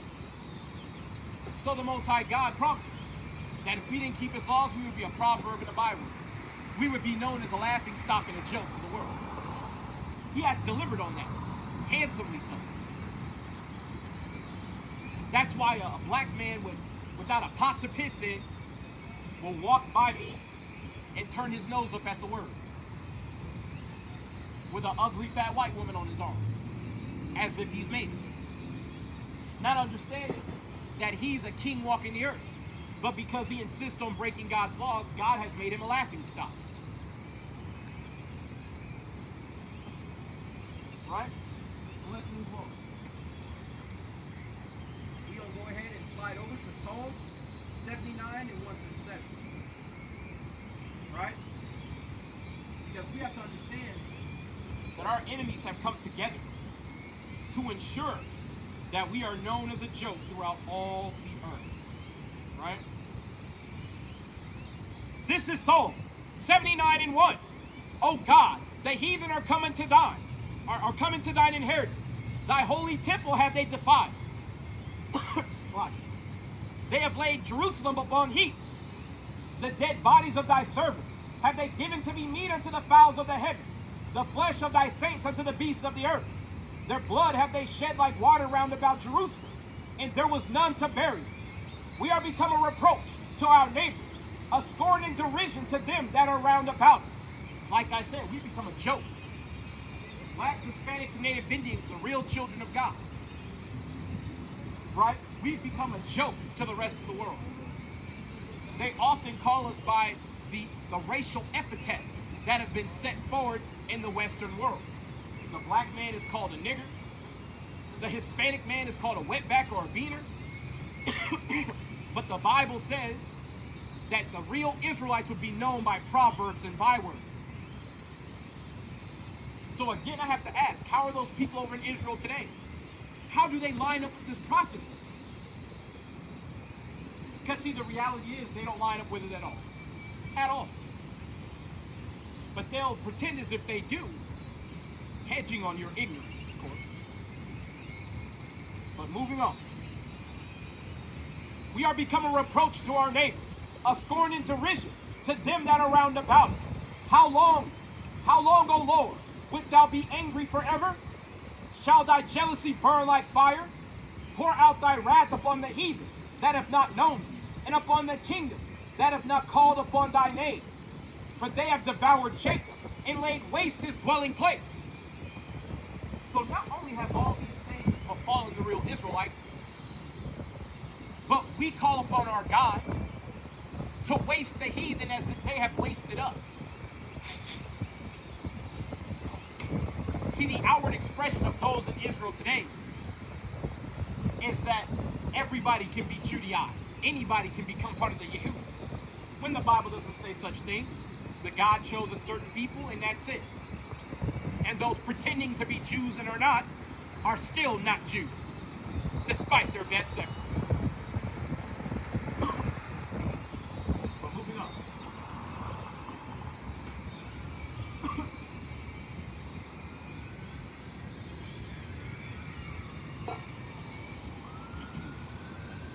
So, we're going to go over to Hosea 8 and 12 through 13. See, because we have been scattered among these heathen, and we worship their gods so willingly, the curses persist. See, and this is what we are trying to inform our people of. In order to get out of this low state, we are going to have to repent and come back to the God of our forefathers and keep his law.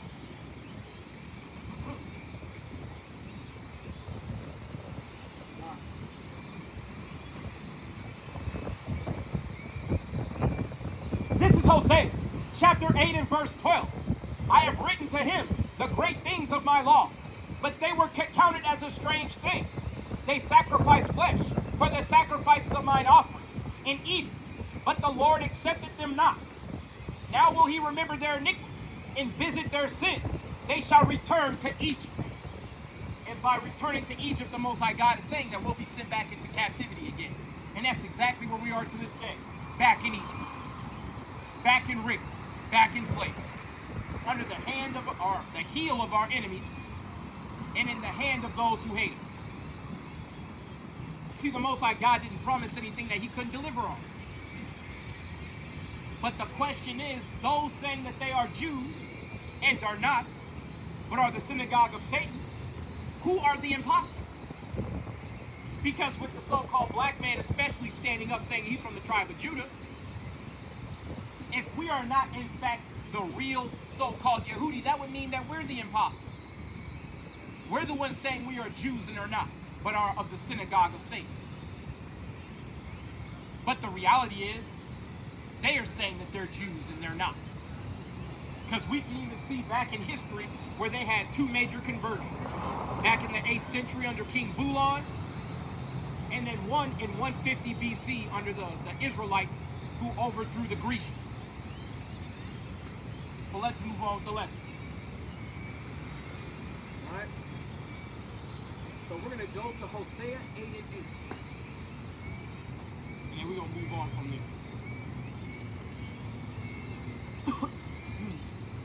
This is Hosea 8 and 8. Israel is swallowed up. Now shall they be among the Gentiles, as a vessel wherein is no pleasure. So we've been swallowed up by the Gentiles. And because we've been swallowed up by the Gentiles, we've become a vessel wherein there is no pleasure. See, that pleasure used to be for the Most High God to truly enjoy his people. See, a lot of times we're familiar with the whole premise of living vicariously through our children. But the Most High God is the king of that, because he has demanded that we keep his laws and walk before him and be perfect, that he might be in concert with us and guide our feet to greener pastures, deliver us from our enemies, and give us wisdom. I would say that's the very definition of living vicariously through your children, that they might see better days than they would otherwise. But again, our people do not lend thought to these things, and as a result, more times than not, they find themselves in a poor case and a low estate because they believe that their wisdom is better than that which was given unto our forefathers by the Most High God and his selected prophets. But it's evidential and axiomatic that that is not the case. All right? Our wisdom has amounted to nearly nothing, especially in the eyes of God and in the eyes of those who've been given the eye salve to see what's going on around them. Believe in the Bible at all, sister? You do? Are you native Hispanic by chance? Mexican? Did you know you're in the Bible? Thank you. The Mexican man is from the tribe of Issachar in the Bible. It means he who is hired. The Mexican man is the hardest worker in existence. Why not stop and learn a little bit? Of course. I tell you, man. See, our people don't realize, man, this word ain't gonna be out here forever. Y'all got time for the Bible today? A couple minutes? You good? All right. Just know, blacks, Hispanics, Native Indians, y'all God's children, all right? Y'all the Israelites. See, man, we trying to tell our people, man, time is short. World War III is right on the horizon. And the way the Bible speaks of World War III, man, the Messiah is coming back during the actual conflict. See, our people don't realize, man, that salvation that's been talked about all throughout history and into the present, you know, all that talking is now about to come to fruition. You're about to see all these prophecies play out. Every single one of them. And includes the return of the Son of God and the redemption of the Israelites. All praise. Right? Let's keep going. So we're going to go ahead and slide down to Amos 1 and 1. I'm sorry, 1 and 11. Right? Because one of the things that has happened is that despite all of these the proverbs, the bywords, the mocking, and the jeering, and the taunting, despite it all, none of our enemies will let us go. Right? And there's one enemy in particular that would sooner condemn themselves and the rest of the world to death and eternal darkness than allow the children of Jacob just to simply be left alone. We know that nation could be none other than the nation of the Edomites. Their entire existence has been dedicated to persecuting the Israelites simply because of the blessing. And we see that in Genesis 27, I believe. Get that. Just going to paraphrase it real quick. Leave y'all hanging on that.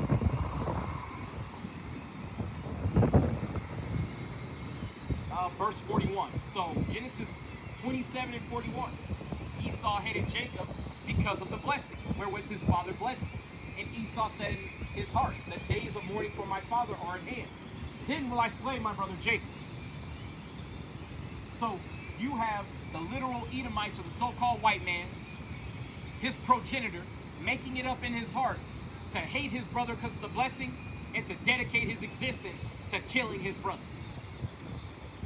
And I would say that decree that was made in the heart of Esau lives on to this day through his children, who make it their business to oppress Jacob no matter where he goes or what he looks like. But let's go ahead and grab, You know, the Deuteronomy, actually Amos. 1 and 11. Watch. This is Amos, chapter 1 and verse 11. Thus saith the Lord, for 3 transgressions of Edom And for 4, I will not turn away the punishment thereof, because he did pursue his brother with the sword, and did cast off all pity, and his anger did tear perpetually, and he kept his wrath forever. So you have a group of people who, no matter how low they brought blacks, Hispanics, Native Indians, they cannot find it within themselves to move on, to do something different, or to separate themselves entirely. They cannot bring themselves to relent, or be dissuaded, or be compensated enough to change their course of action and do something else that might prove more profitable. See, this is one of the other ways that we know that those people over in Israel today are not the real Israelites. Because where is your enemy that has doggedly pursued you around the entire earth? Got time for the Bible today? No? Okay. Are you Native Hispanic by chance? Mexican? Just know you're in the Bible. Your forefathers, Issachar, means he who was hired. Who are the hardest working people in existence? Mexican people. You're an Israelite, brother. Your dog is trying to tell you, man. He's trying to tell you. Who's going to tell you? You're an Israelite, brother. Ain't nobody else going to tell you. Can you take a flyer from me?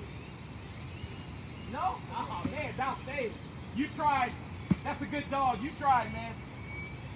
See, our people don't even realize, man, the beasts of the earth are tools of the Most High God.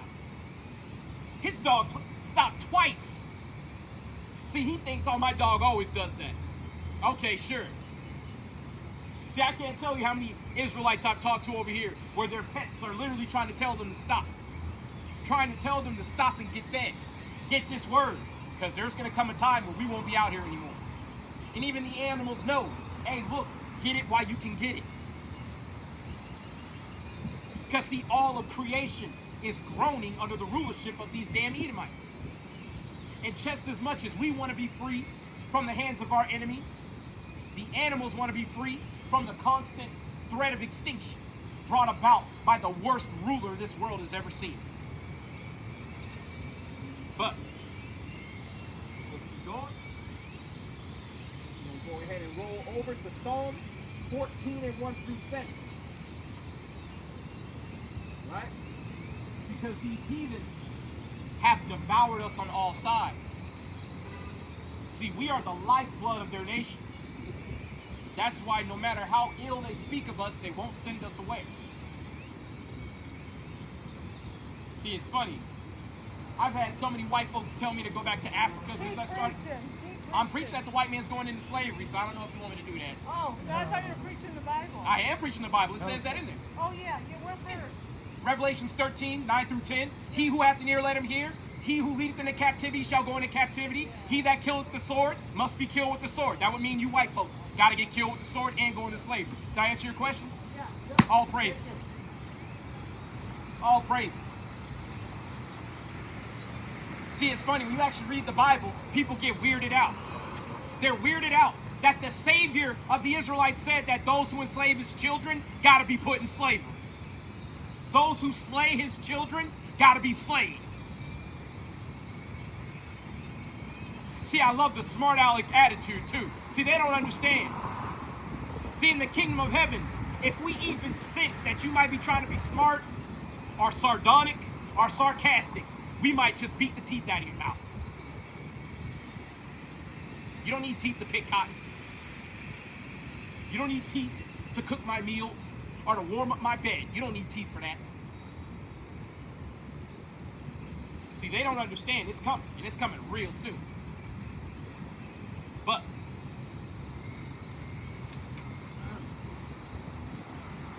let's get Psalms 14.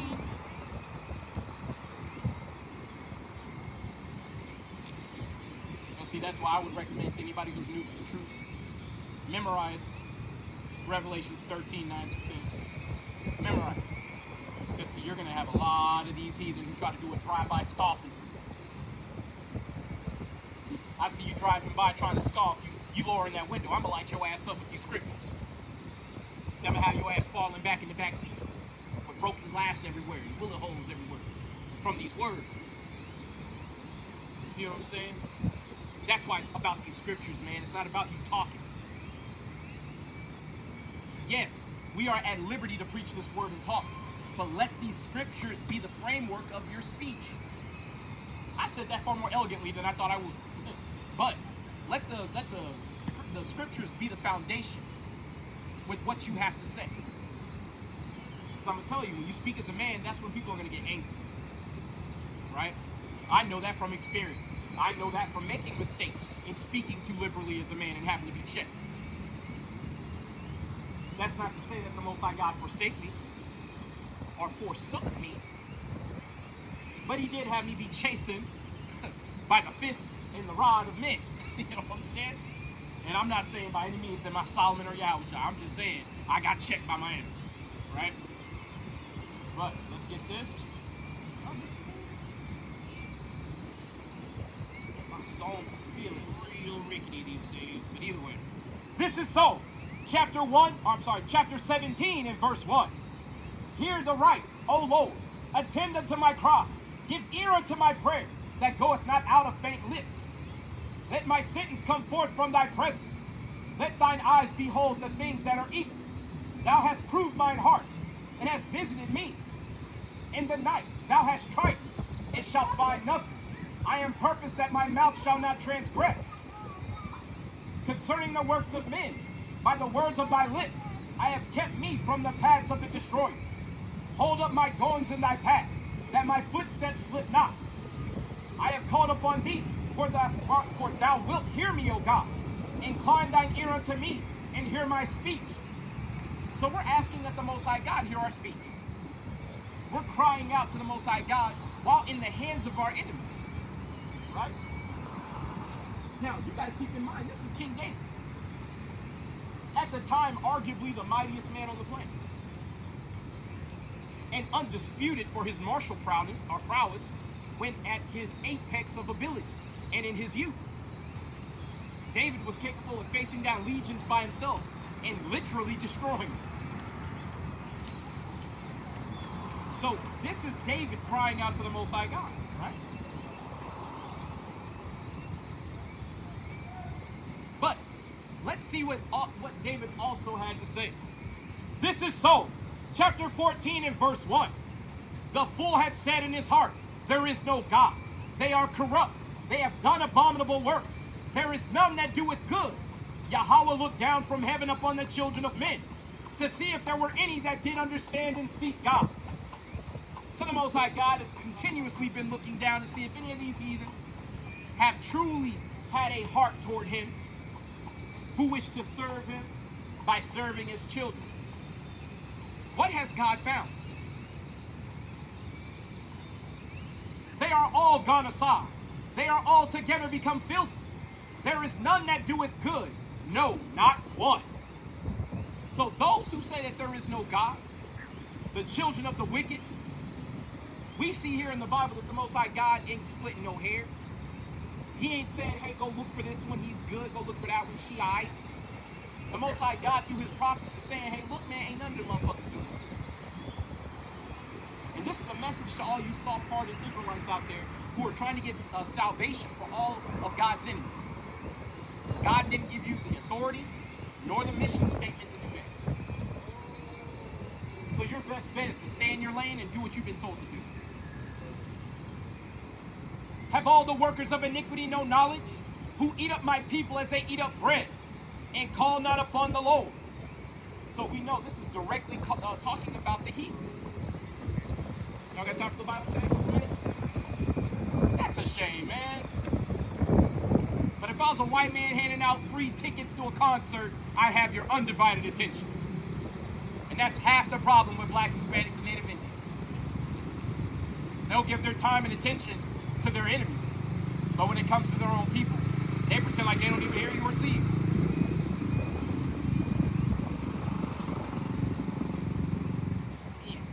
Falling out of here, man.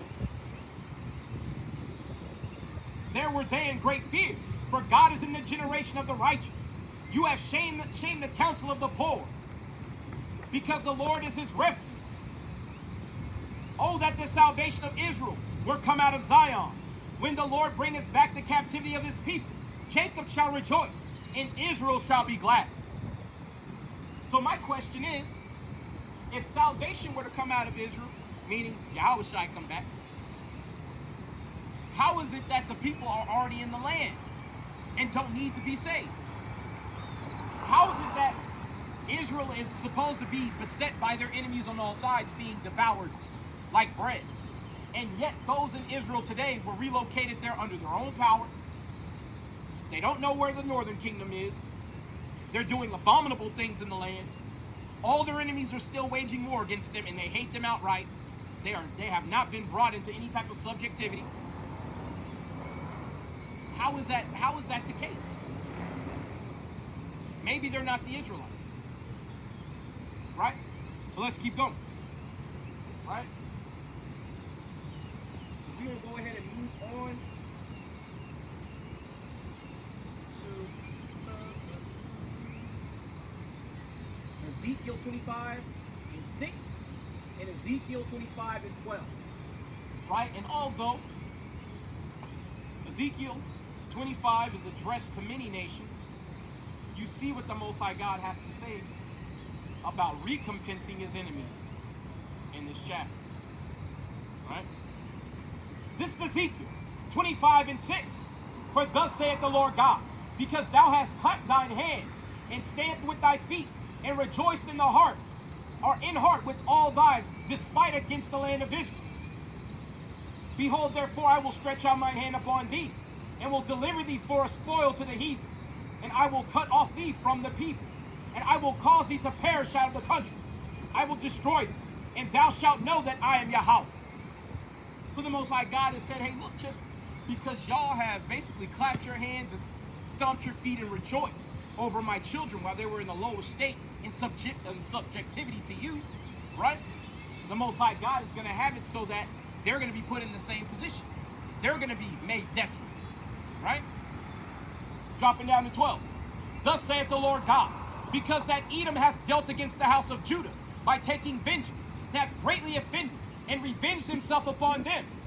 Therefore thus saith Yahweh thy power, I will also stretch out mine hand upon Edom, and will cut off man and beast from it, and will make it desolate from Teman. And they of Dedan shall fall by the sword, and I will lay my vengeance upon Edom by the hand of my people Israel. And they shall do in Edom according to my fury, and according to my fury. And they shall know my vengeance, saith Yahweh. So the Most High God is going to do according to his anger and fear. But he's going to do that by the hand of his people Israel. See, that's why we're trying to tell our people now, repent. Because the day is going to come where the Most High God doesn't have fishers out here anymore. He's going to send for many hunters. And we're going to hunt them from the cliffs of the valleys to the holes of the rocks. See, I pray to be counted worthy to be amongst that number. That's why I endeavor, even if it means being alone, or being amongst many brethren, or being surrounded by many enemies. It doesn't matter to me. I will do the work of the Lord. Because I was told through the book of Joshua, the first chapter, to be strong and courageous. Only so. See, that's why, again, it's very important that you understand who your God is in this book. And your God doesn't have room for weakness or cowardice. But let's keep moving.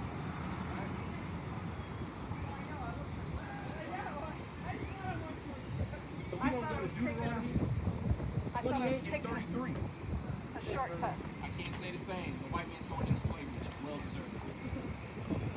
Again, when the white man says keep the faith, he doesn't realize the patience and the faith of the saints is he that leadeth into captivity shall go into captivity. The words of Christ in Revelations 13 and 10. See, again, if all you read is John 3 and 16, you wouldn't know that Christ called for the subjectivity of his enemies, for the slaying of those who refuse to serve, as it says in Luke 19:27. See, he wants to bring those nations into derision. See, that's why I always have to let the white man know you're going into slavery, man. See, that's the salvation that the real Israelites are asking for. That's what we're pleading with the Most High God for, is our salvation from the hand of those who hate us. Man, it happens once every camp, man. You have a white man come up and say, hey, man, keep preaching that Bible. They don't know what's in this book. See, they think, we're some type of rant from the damn Christian church, not understanding, man, we preach what's in these scriptures. Y'all got time for the Bible today? A couple minutes? Okay, y'all say it. Y'all say it.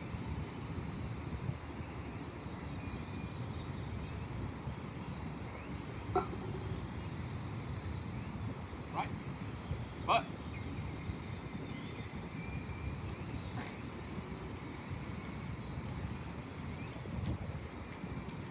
we're going to go ahead and slide over to Deuteronomy 28:33, and then we're going to go back to Ezekiel 35.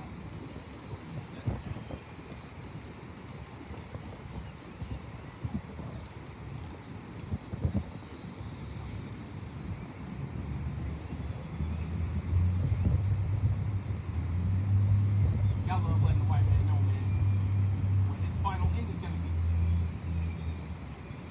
See, they're thinking after all this raping and robbing and murdering that they're going to just dance their ass right into the kingdom with no rhythm, no salt, no swag. Not understanding, man, they're standards, bro.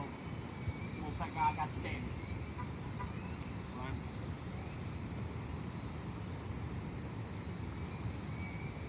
Wait. 33. This is Deuteronomy, chapter 28 and verse 33. The fruit of thy land and all thy labors shall a nation which thou knowest not eat up, and thou shalt be only oppressed and crushed always. So this is part of them not letting us go.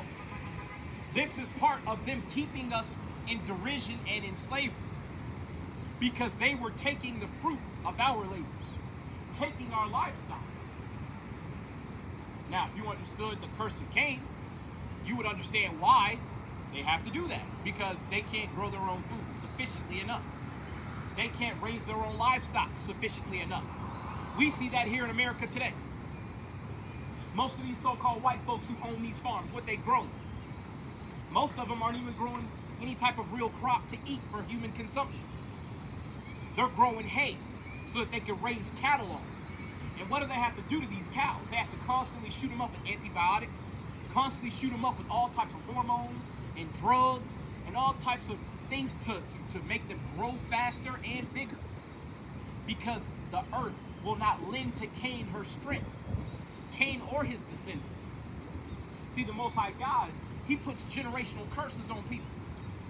And the Israelites are not the only people to have generational curses put on them. Elisha's number 2, Gehazi, he had a generational curse of leprosy put on him. So you got a group of white folks out here that are really just, and they're recipients of the curse that was put upon Gehazi. You have to understand, when you don't have melanin, everything changes. Not just your skin color, but the shape of your hair, the shape of your bones, especially when you're talking generation to generation. So you've got Israelites out here who are literally just stricken with leprosy, according to a generational curse. You've got Israelites out here who are cursed to literally have, generational curses of people living short lifespans for one reason or another. Whether they get killed, whether they succumb to disease, whatever. We're all dealing with these curses because the Most High God promised that he would put these curses upon us for not keeping his law. But the Most High God can have mercy upon whom he will have mercy. So that don't mean that the curses are absolute. But that means if you are under a curse, there's a good chance that your children gonna get it, your children's children, until the Most High God deems deems otherwise. I don't want to say likewise. Until he deems otherwise. Right? And the curses are scourges for amendment, meaning for correction. So if you've been corrected, there's a good chance that scourge don't need to be there no more. Unless that's just the nature of your life. And for some people, that's exactly the lifestyle that they have to live. Right? But moving on.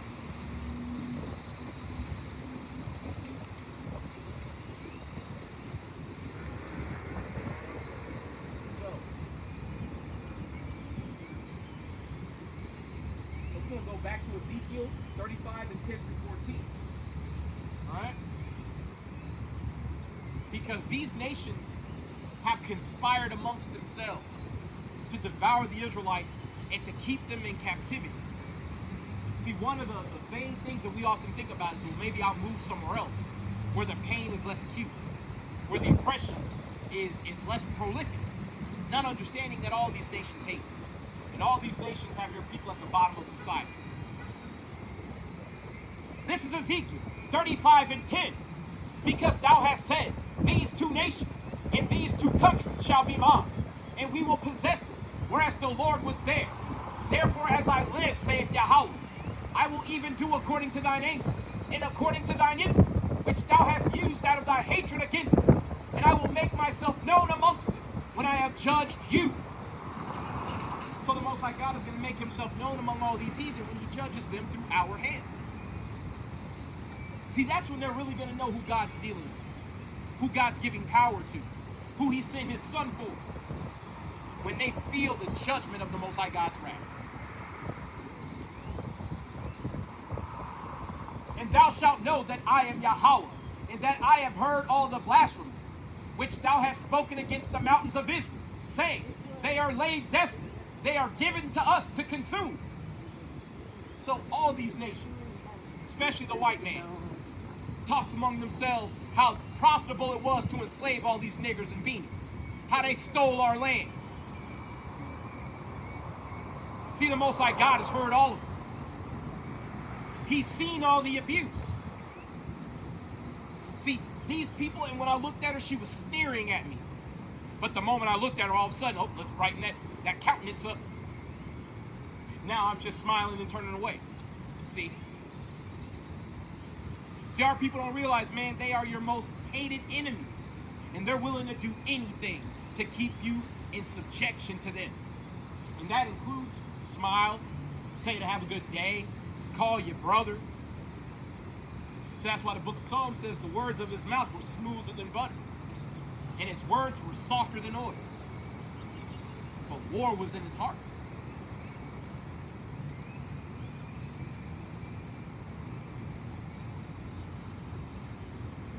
See, in our people, we have a soft spot for the white woman. I don't know why, but she is worse, more times than not, than the white man. She's often the driving force behind why he's so damn angry, especially with Israelite men. Because they love to run over to our neck of the woods to get dick down. They love that shit. And they know it drives the white man crazy. Crazy with envy and anger.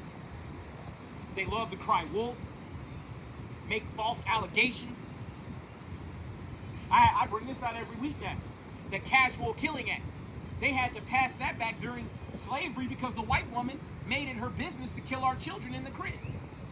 Because more times than not, she was either killing our children, a slave that she didn't like, right? She would kill her child, or she would kill the child of the slave master that he had with one of his slaves out of jealousy and envy.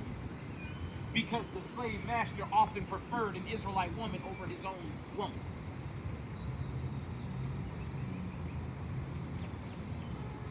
But this is Ezekiel chapter 35 and verse 12. And thou shalt know that I am Yahweh, and that I have heard all thy blasphemies, which thou hast spoken against the mountains of Israel, saying, they are laid desolate, they are given us to consume. Thus with your mouth ye have boasted against me, and have multiplied your words against me. I have heard it. Thus saith the Lord God, when the whole earth rejoiceth, I will make thee desolate, as thou didst rejoice at the inheritance of the house of Israel, because it was made desolate. So will I do unto thee.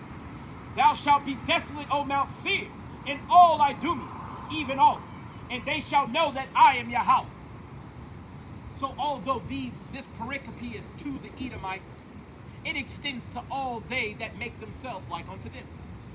Which is why you can easily go to 2nd Ezra, I believe chapter 15, starting at verse 46, where it talks about Asia, or Moab and Ammon, making themselves like unto the daughter of Babylon, and becoming abominable just like them. Right? Let's keep moving on in the spirit. We're going to go to 2nd Ezra 15 and 46 through 48. Matter of fact, I think I just brought that up. I did. I forgot I put that in my list.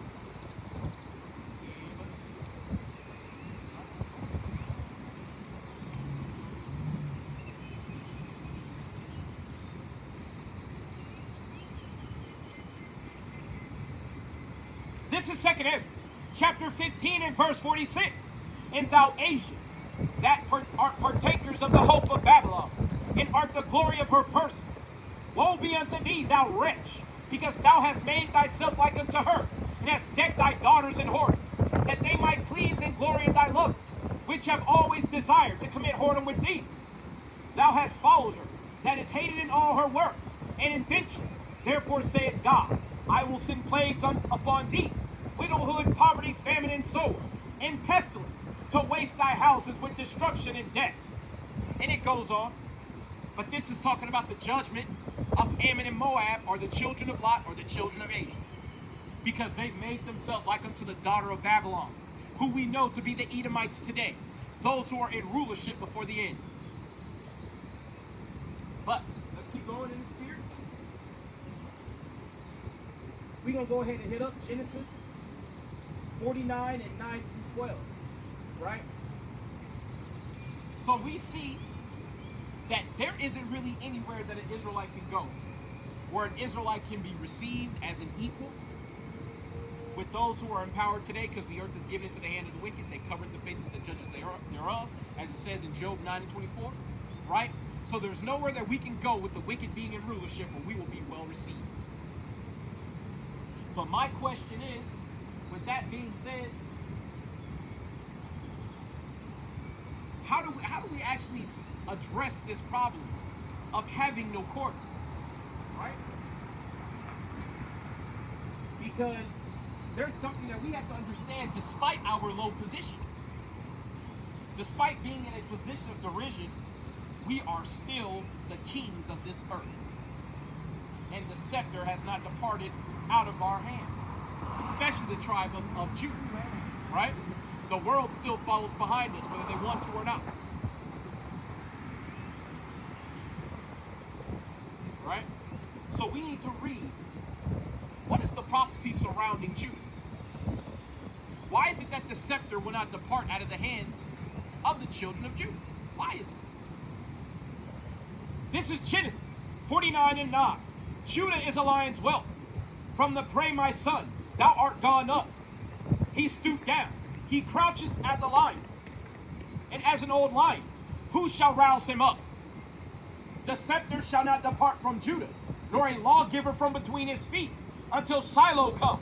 And unto him shall the gathering of the people be. Now, who is Shiloh? See, Shiloh, let's look up that word Shiloh, right? Actually, I think that's very important. Right?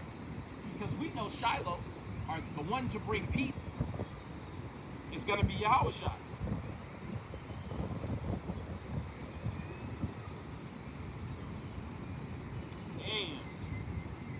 Man, that's why I got to say this on camera, man. That's why the Bible says, agree with thine adversary quickly, man, whilst thou art in the way. Right? Man, I just got a message from a brother, man, saying that he got locked up because he was talking shit to a cop. You got to understand, man, they can put you in jail for at least 2 days with no charges. That's long enough to lose a job. Right? It's long enough to lose a job. So, you got to agree with your adversary quickly, man, whilst you're in the way. That way, you're not put in that position where you're legitimately being, having your life derailed over near nothing. But either way, man, I wish I had saw that earlier, man. But, oh yeah, I went to look up a shot. It's locked.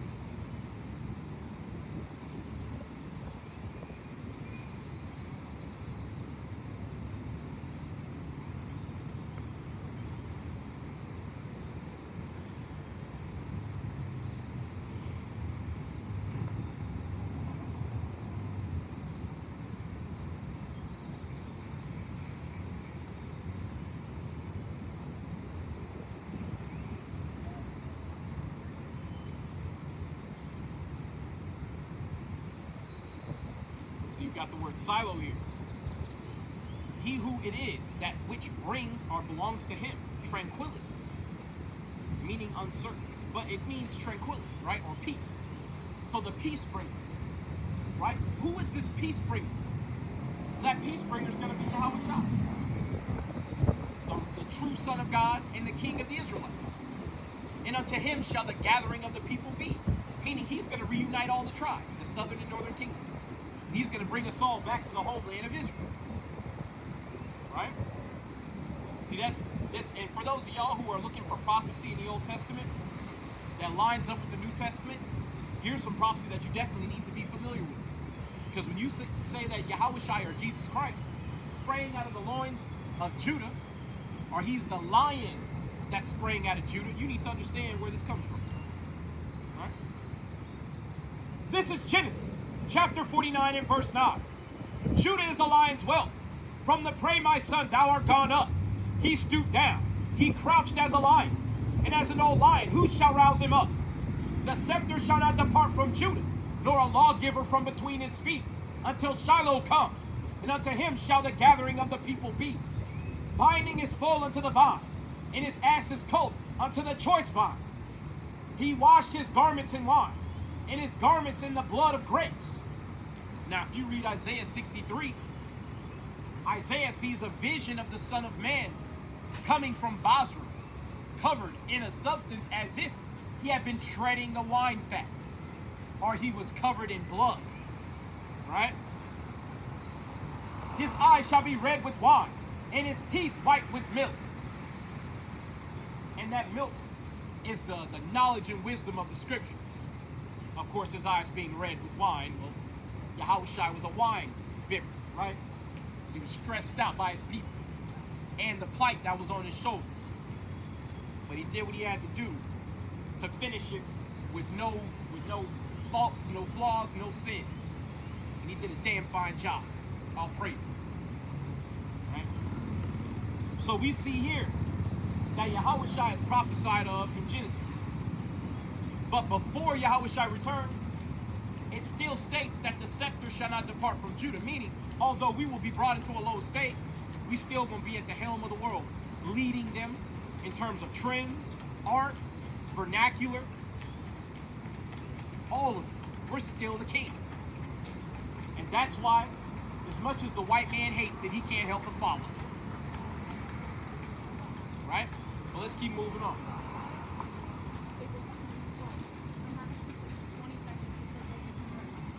So let's go to Deuteronomy 4 and 5 8. Sometimes it just takes like 20 seconds to start going the verse. Like it's very inconsistently, just like stops.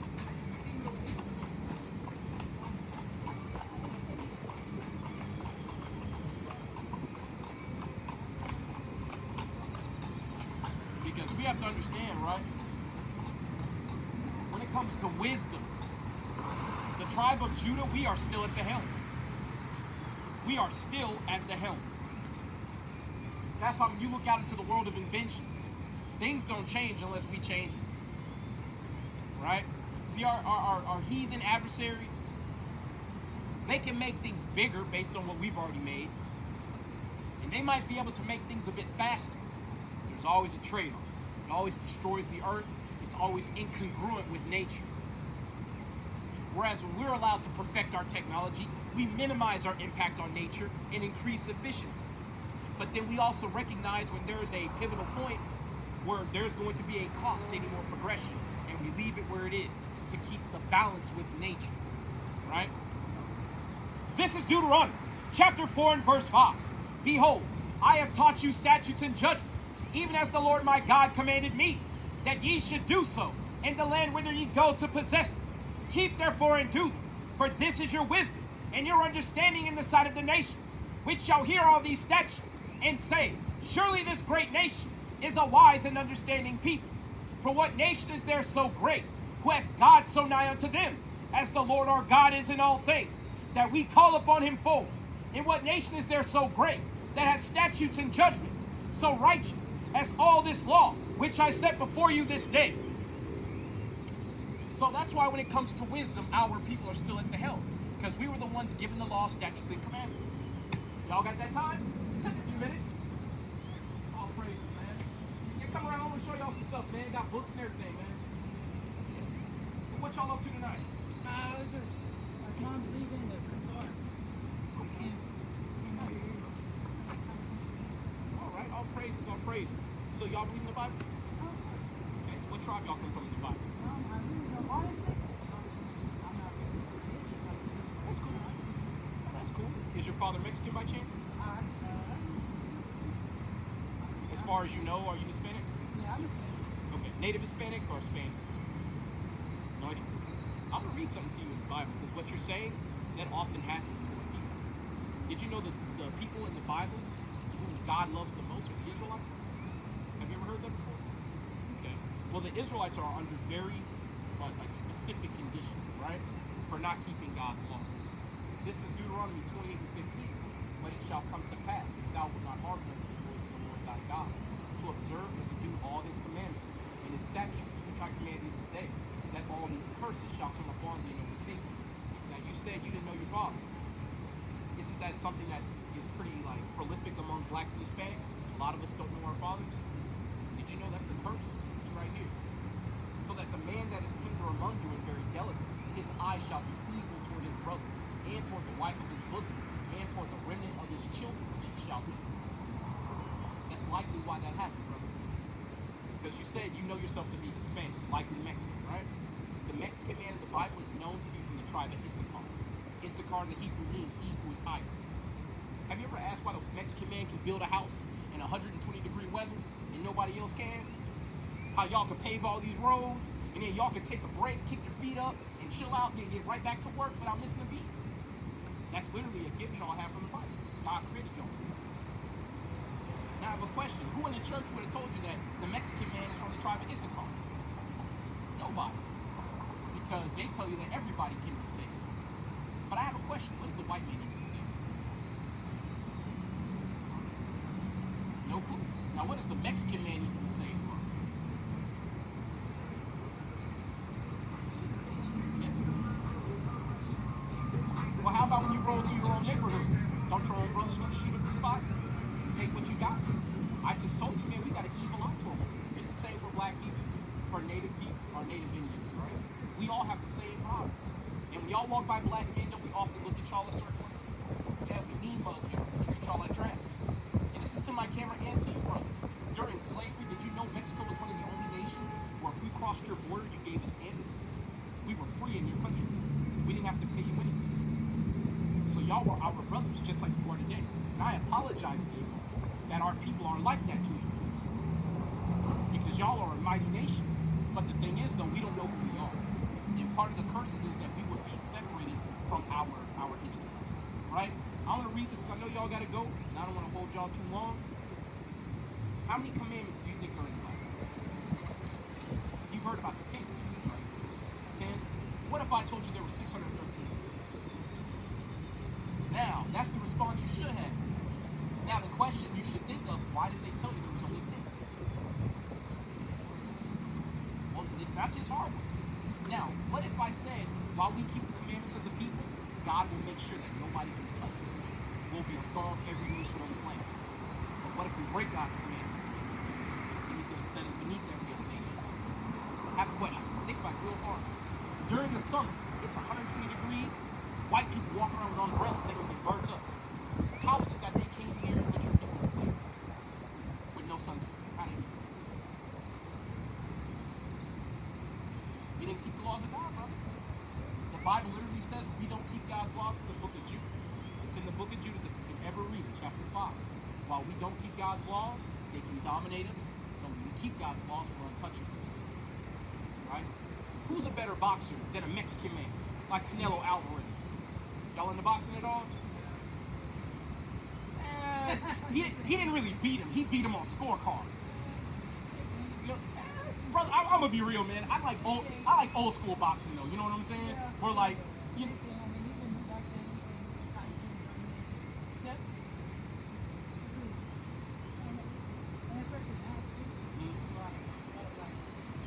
But here's the thing: we the same people. So what we're really saying is, who's better than us? Now, did you know in Russia, the original people who ruled in Russia were black people? All throughout Europe. So while y'all were over here in North America, South America, and Mexico ruling, we were in Europe and the west coast of Africa and Northern Africa. We were right next to each other. King James, I'm gonna show you a picture of him. You're probably like, this dude bullshit. Who is that? That's King James. What do you look like? Does that look like a white man or a black man? Now guess what? That's his grandson right there. That nigga's so dark you can't even see him. You know what his nickname is? Black Boy. And but you gotta remember. But here's the thing. What does the word nigger mean? It means black. What does Negro mean? It means black. So if you call me a black man, what you calling me? You can say it. They called your people the same thing. During slavery, they classified all of us as Negroes. So the thing I'm trying to tell you is we're the rulership of this earth. That's why everywhere you go where civilization is built up, we built it. In China, you had something called the Qing Dynasty. They fell out of power in 1901. They were ruled over by the Manchu people. Manchu go back to the Negritos in Asia. The Negritos are black people, the Negroes. We ruled in China. The Ainu people, A-I-N-U, they're Native Americans basically in Japan. You like anime, right? You do. You watch Naruto at all? Yeah, I know you did. The Raikage and his brother, why do you think they got them being black? The Cloud Village. You thought they just wanted to include black people? There's a figure you need to look up named Sakonoye Tomoromaru. He's a black samurai. He was such a good black samurai, he set the military code for what it meant to be a samurai. And he still sets it to this day. He's a black man. Yusuke the Black Samurai is another one you can look up. Our people set the tone for everyone, everywhere. And before y'all go, I'm going to tell you why that is. And this is to my camera. Because y'all are in your 20s, right? You just turned 20. I'm going to be honest, brother. If somebody had told me this when I was a young man, how would you think I am? Now you don't look that old. You look like 24. I'm 39. Yeah, I appreciate that, man. See, most people, I'm going to tell you, y'all can age like that too, starting out. Learn how to take care of your body, right? But this is Deuteronomy 7:6. For thou art the holy people. The word holy means set. When you're about to step out the door, you have a favorite pair of shoes, right? But you got one pair where you're like, amen. If I'm leaving, amen. Well, there you go. I mean, but here's the thing. You separate your work shoes so that they're readily available to step out in when you go to work. And I'm going to tell you, that's how I know you Issachar. Because Issachar literally means he is hired. What do you like to do in your spare time? Exactly. See, I got you. You don't have spare time. You always work. And I'm going to tell you, black folks, we hate working with y'all. You know why? You make us look bad. Y'all work so much, man. But the thing is, though, y'all are excellent brothers to have. That's why black people, we ain't shit right now. We don't have our brothers to back us up. And that's why y'all, as much as you work, you might not be able to take your business to the next level because you don't have your brother to help you. You see what I'm saying? But for thou art an holy people unto the Lord thy God. The Lord thy God hath chosen thee to be a special people unto himself. Listen to this part. Above all people that are upon the face of the earth. So if God selected us to be above all people, is God racist? Yeah. What if I told you Jesus Christ is racist? I thought, okay, correct me if I'm wrong, but I thought Jesus is the. No, he's the son. So you have the Most High God Yahweh, and then you have his son, Yahushua. He's the first creation of the Most High God. And by him, everything else is made. Now this is something more complex. You know what I'm saying? I'm here every Saturday. I love to teach y'all more on that. I don't know. Okay, where you from? Corpus? You know what? I don't think we do, but we all have connections to us now. Alright? You probably see brothers like us basically coming out on the corner. You hear us yelling or whatever, reading the Bible. That's what we're out here for. We're trying to let blacks, Hispanics, and Native Indians know that you are the people of this book. Right? The reason why your father has to clock in to a job that he doesn't own is because we are under the hand or the thumb of our enemies.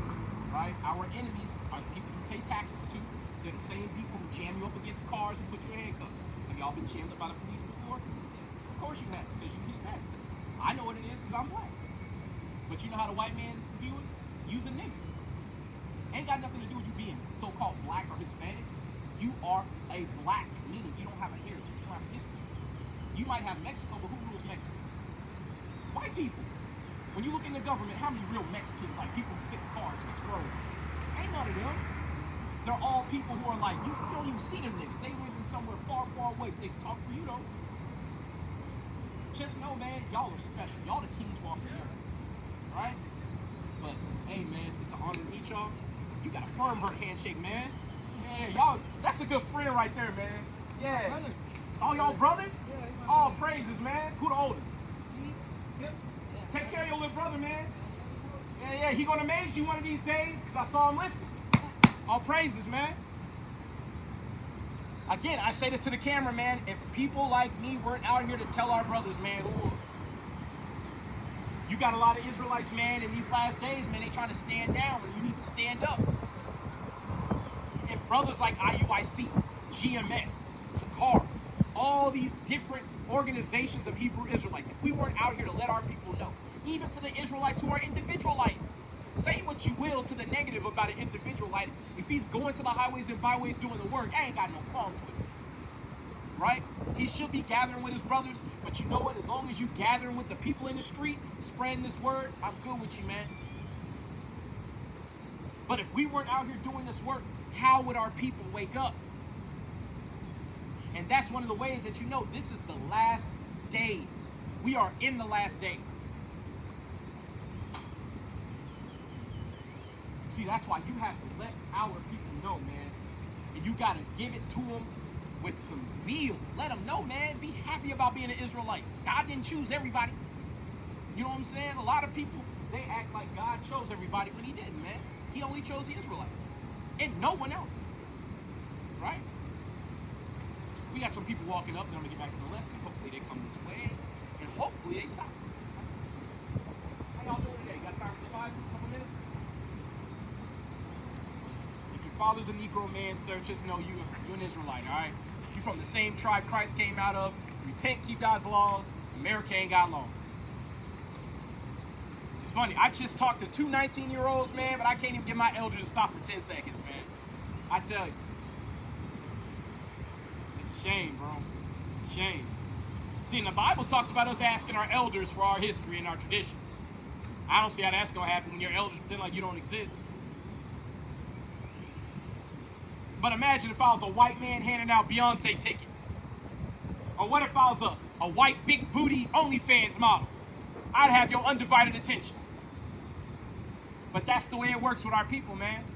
And that's why the judgment is so acute on our people, especially on the black people. See, Judah been judged so damn harshly, man, we ain't even got a homeland. Don't nobody want us. They want what we can do, but they don't want to give us no land to call our own. We don't have the equivalent of a Mexico or a Peru or an El Salvador. We don't have it. Even if it's basically politically controlled by our enemies, but we still live in it somewhat autonomously. We don't have that. See, the reality is, Judah has been displaced completely because Judah don't want to leave nothing. Judah wants to get everything for himself, man. Not understanding, bro. Like, that's how you got in this mess. Selling your own people into slavery, delivering your own people into rape. That's how you got in this mess, man. Shame. But Let's see.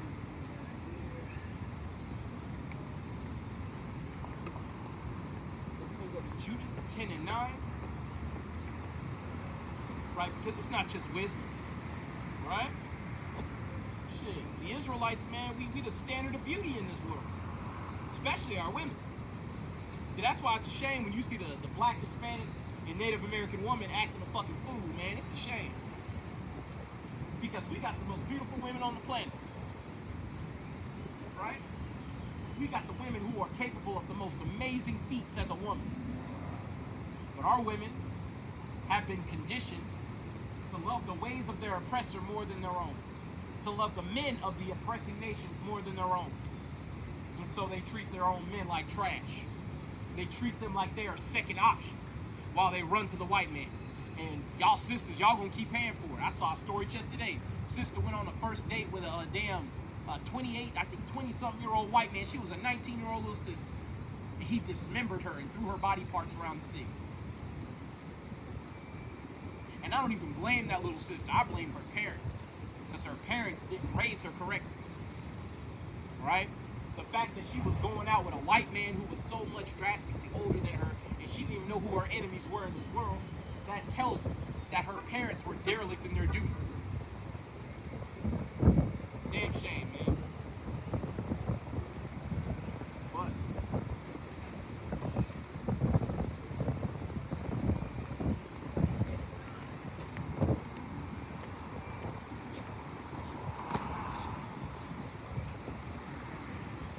This is Judith, chapter 10 and verse 9. And she said unto them, command the gates of the city to be opened unto me, that I may go forth to accomplish the things whereof you have spoken with me. So they commanded the young men to open unto her, and she had as she had spoken. So we have Judith here, right? And I read 10 today. Or I read 10 and 9. I read Salaki. We're supposed to talk about her feet.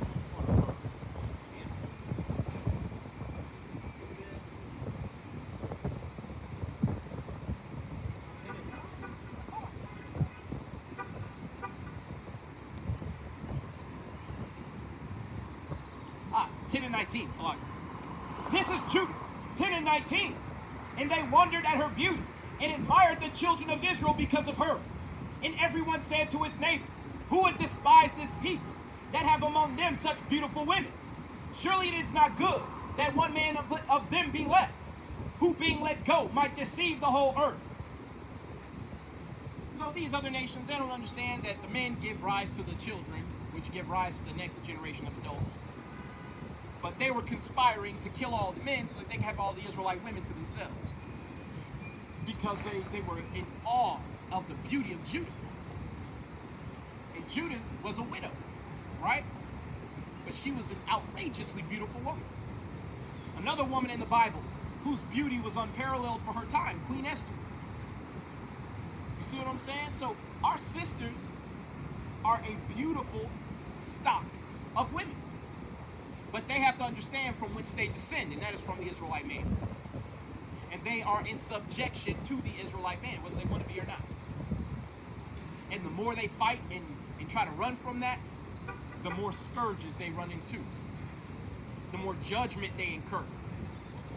Not understanding the Most High God isn't asking you to comply, He's demanding it. And He will reprimand you for doing otherwise. Right? So we've got wisdom, we've got beauty. Let's see what else we got here. We got music. So we're going to go to Psalms 137 and 1 through 4. See, one of the things that also happened when these nations took us into slavery is they demanded of us a song. See, that's why we keep trying to tell blacks, Hispanics, and Native Indians, you're not just any old people. You're God's chosen. And because you're God's chosen, these nations aren't going to let you go when they put you in slavery. See, and it's hard to communicate this to our people because they want to view themselves as everybody else. When God has already spoken and He's spoken plainly, you are not like everyone else. You are a holy nation unto Him. This is Psalms 137 and verse 1. By the rivers of Babylon, there we sat down. Yea, we wept, when we remembered Zion. We hanged our harps upon the willows, in the midst thereof. For there, they that carried us away captive required of us a song, and they that wasted us required of us mirth, saying, sing us one of the songs of Zion. And they did the exact same thing during slavery. See, it didn't matter if they had just sold your child at an auction block. They would then turn and say, hey, look, I need you to perform your enterprise. If that's singing, dancing, farming, whatever, do what makes you special in our eyes. Y'all got time for the Bible today? A couple minutes? I'll say it. Y'all got time for the Bible today? A couple minutes? Here for it. I'm sorry? I'm here for it. Oh, all praises, all praises. So y'all believe in the Bible? All right. Do y'all know who God's chosen people is in the Bible? Jerusalem? The Israelites. Now, Israelites, all praises. Oh, can y'all come a little closer to my camera right there? Oh. Yeah. No, y'all good, y'all good. Well, I don't want to put this in your video. Oh, no, well, I'm just going to say, Cece, that's defiling your temple, but I know it's day, like, it's just, being exposed to the Israelites, we can't suffer sin upon you, so I just got to let you know that's what smoking is, all right? But it's no problem with me, all right? But as far as God's chosen people, what does God demand of His children? Obey. So I have a question. How many commandments are there? 613. What? Yep. Then I'm sitting for real. Hold up. Now, actually, I have a question, because you seem to be more studied in the Bible, correct? Yeah. How about you? Do you study the Bible at all? I Okay. started This year? Have you heard of the Hebrew Israelites? not too familiar about only have these flyers in Spanish, but I'm definitely here to teach. So I want to read a few things because I assume y'all are Mexican, right? Yes. Okay, cool. Now I have a question. What does the Mexican man do?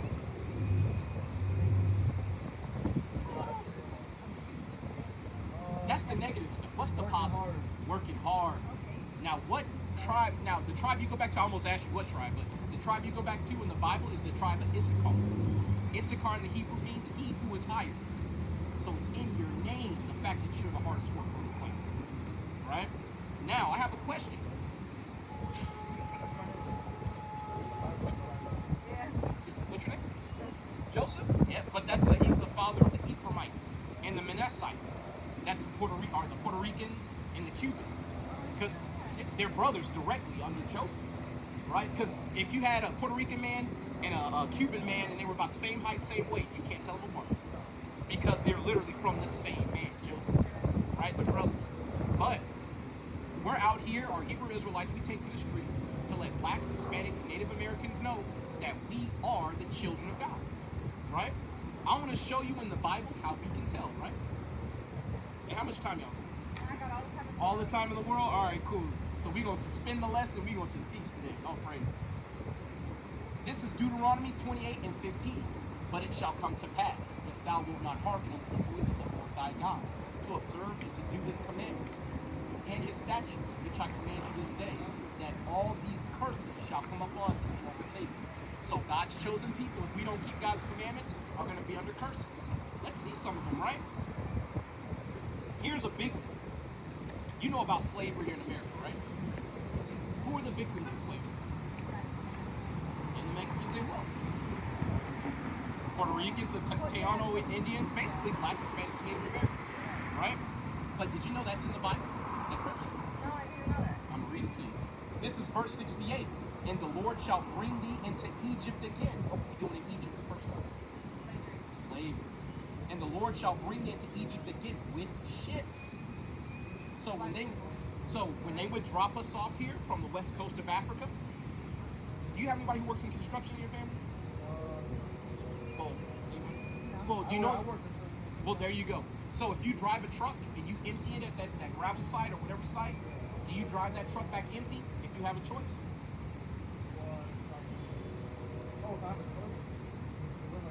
Like, so say like, is it better to come back the next day and get your shipment, or do you get it after you unload? You put that next load in, you drive it back because it maximizes fuel. That's what they did during slavery. There was a 40% mortality rate. They don't tell you about that. So if they had 100 slaves on a ship, they basically factored it into the numbers that 40 of them would die. So there was a loss, a margin of loss. How do you make up a margin of loss? You got to make more sales. Who was the stock to sell once they came over here? Well, no, they were dropping us off. The Indians, the natives. So that meant our Hispanic brothers, our Seminole Indian brothers on the West Coast, in Florida, all of them, and then the general North American Indian, all of them were fair game to be put into slavery. And that's exactly what the Spanish did, the French, the Dutch, all of them. So that's one of the ways that we know who the Israelites are. Now let me show you this. Verse 46. Actually, I'll start with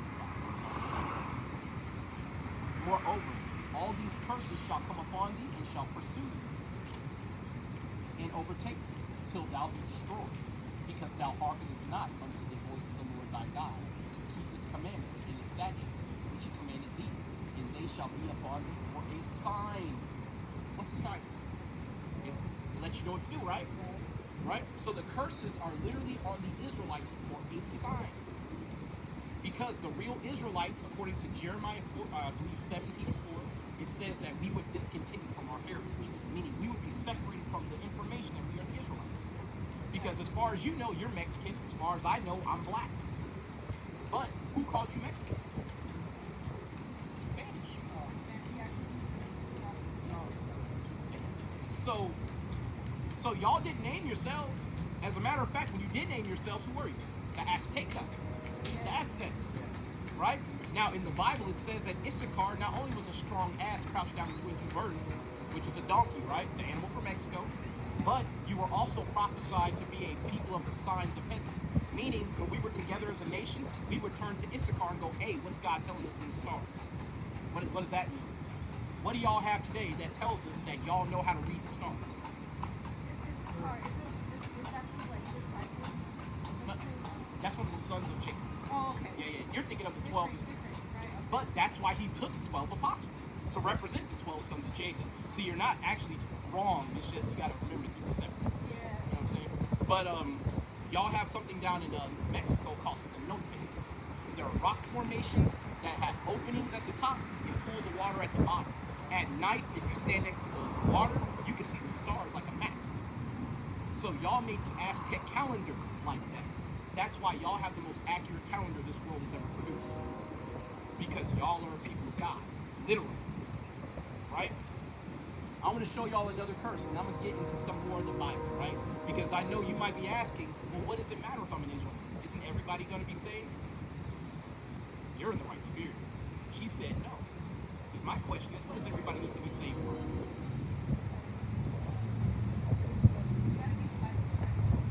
Well, who can be covered in the blood of Christ?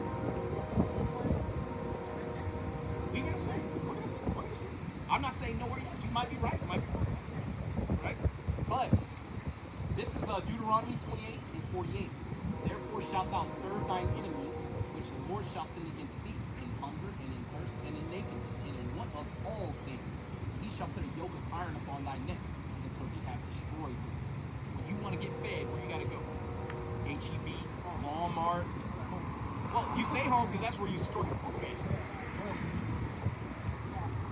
And who owns it? Well, who owns the government? Who run the government? Who's saving? I'm trying to get y'all to admit a certain people, because what if I told you the Bible tells you the white man is saving? No. I'm going to show you. Right? You're right. You. Sister, I'm going to tell you, the Bible says that we as Israelites have a zeal for God, but not according to knowledge. That's why men like me are starting to appear. I'm sure you've been walking around. You've heard people like me screaming about the Bible, reading loud. Have you heard any Hebrew Israelites?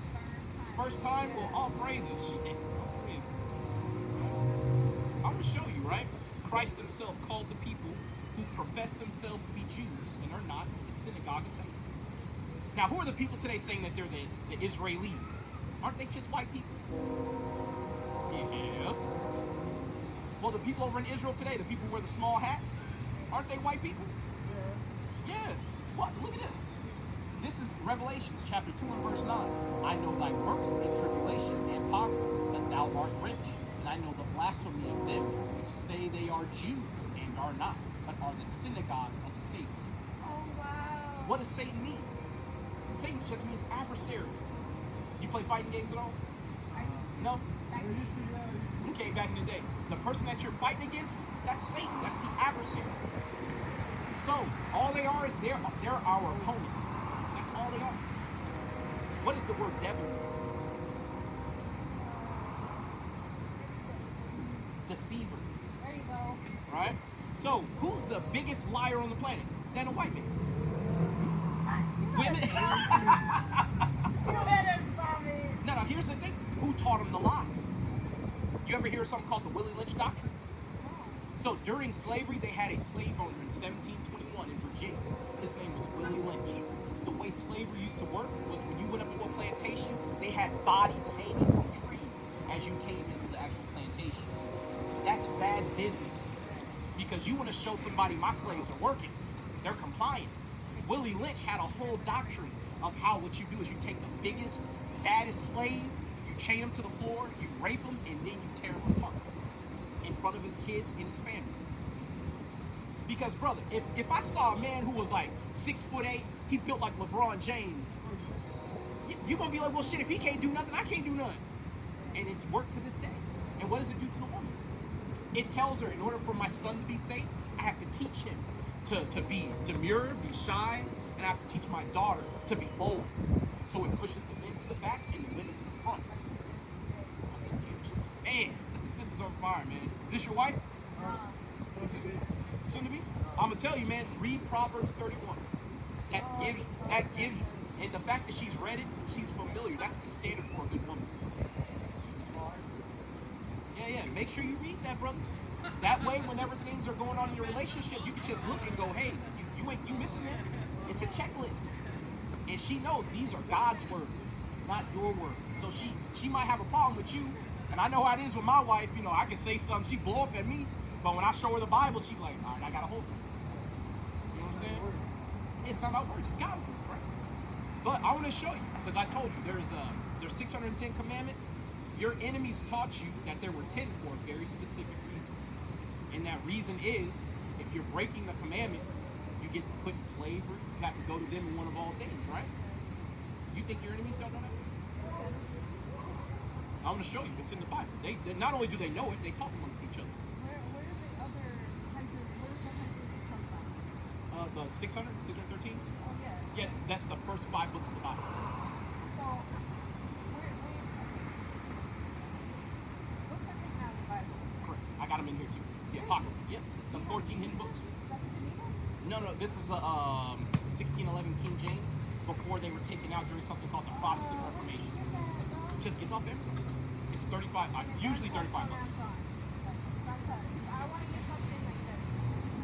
I'm gonna tell you, if you want it to be untouched, you're gonna have to learn how to speak. Yeah. Or you're gonna have to learn how to speak Greek. You see what I'm saying? So that's what we do is not only do we reference the Greek, and I'm gonna show you actually how to do that. You can do it in your pocket. I'm gonna show you right now. It's an app called the Blue Letter Bible. As a matter of fact, I got it. And I'm gonna blow your mind. Did you know you probably don't even, you were never taught what Genesis 1:1 means when it says God made the heavens and the earth? I'm gonna tell you, brother. But I'm gonna tell you, it's a blessing to not have been taught wrong. I'm in the same boat that you were in. My mom tried to raise me in the church, but at 12 years old, I realized all they want is money. This is bullshit. And then I threw it all away. So when I came into the truth of the Bible, it was much easier. I'm going to show you something. Genesis 1:1. In the beginning, God created the heaven and the earth. That sounds like one person, right? I'm going to show you something. So this is an interlinear, right? Have you ever heard of something called a concordance? It's a book where you can look up each word in the Bible and see what Hebrew or Greek word it goes to. You can see it's That's right. Well, some Bibles have a concordance. It depends. Yeah, because sometimes it's not always the word for blood. It could be something else. But the word God here, right? I'm going to play its sound.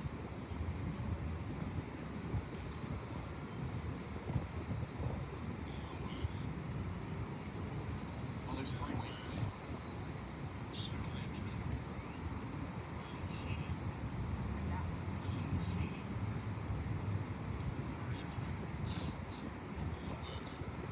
Alright, cool. So I'm going to show y'all. What does that say? You think it's one person, but what's the meaning of it? But it's what? It's plural. So wait a minute. How are multiple people doing? This is the beginning. That should make you think. Well, no, I'm gonna show you. Don't worry. No, I'm gonna show you. It was the Son and his 144,000. I'm gonna show you. I got you. Don't worry about it. I got you. Right? So we're gonna go to Hebrews 1:1, and this is what your church should be teaching. Because if they told you that God himself created the heavens and the earth, how does that make sense when the Most High God doesn't get off his throne for you? He's the one ruling and presiding. You're close. He created someone to do that. But who's the Word? Jesus Christ is God. Jesus Christ. I'm gonna show you. Don't worry. We gonna sort it out. This is Hebrews 1:1. God, who at sundry times and in diverse manners spake in time past unto the fathers by the prophets, hath in these times or in these last days spoken unto us by his Son, which is Christ, right? Whom he hath appointed heir of all things, by him also, or by whom also he made the world. Plural. Okay, so there's more than one world. So there's more than this earth out there. Well, it depends on what context world. Are we talking about a planet or are we talking about a group of people? Now, Are you now, talking about entities type world? no, hold on. Just walk with me. So, what I'm presenting to you is the way they speak in the Bible is not how we speak to them. So, when you read the stuff in the Bible, you have to get prepared. I'm going to show you something, right? So, when we say the world, we're going to go to Isaiah 45 and verse 17. I'm going to blow your mind. It's John 3:16. That's me. See? That's why the white man tells you everybody's going to be saved. Well, isn't it convenient? After he's raped, robbed, and stolen everything, he gets to be saved too. Ain't that nice? But what if the world that Christ was talking about was the world of Israel? So are you saying when he comes back, he's not coming for the rest of the adopted ones? Correct. He's coming back for Correct. Because who's adopted? the ones that want life. Everlasting life. But who was given the opportunity to be adopted? The Israelites. Because why? We transgressed the covenant. And then we became alienated from Israel by that transgression. That's what Christ came to do. To rejoin us or reconcile us back to the covenant with God. I know I'm going to fill in all the blanks. Like, I'm going to give you a lot. So I was taught it's like no matter who you are, no matter where you are or where you come from, and you know what I'm saying? Like you can find Jesus. Yeah, but here's the thing. Who are most of the people in prison? Blacks, Hispanics, and Native Indians. And it even says in Isaiah 42 and 22, my people are ensnared in holes. They are hid in prison houses. That's part of our curse. Now you're starting to see a little bit. When them gears start turning and when it really hits, you're going to break down. I guarantee it. I guarantee it. But this is Isaiah 45 and 17. But Israel shall be saved in the Lord with an everlasting salvation. Ye shall not be ashamed nor confounded, world without end. What's that world again? I thought it was the whole planet. It's not. In John 3, who was talking? John, it was Jesus Christ. He was talking to Nicodemus, a teacher of the Jews. So you have two Judites, two so-called black men. They're talking. Why would two black men, that would be like me and another black man sitting here talking about saving the white man and everybody else. You see how crazy that sounds? And we're going to go to it too. I'm going to break this down for you. So if you walk away from me today knowing what John 3:16 is, it is very, very important that you understand. Right? We're going to go to John 3 and 14. Right?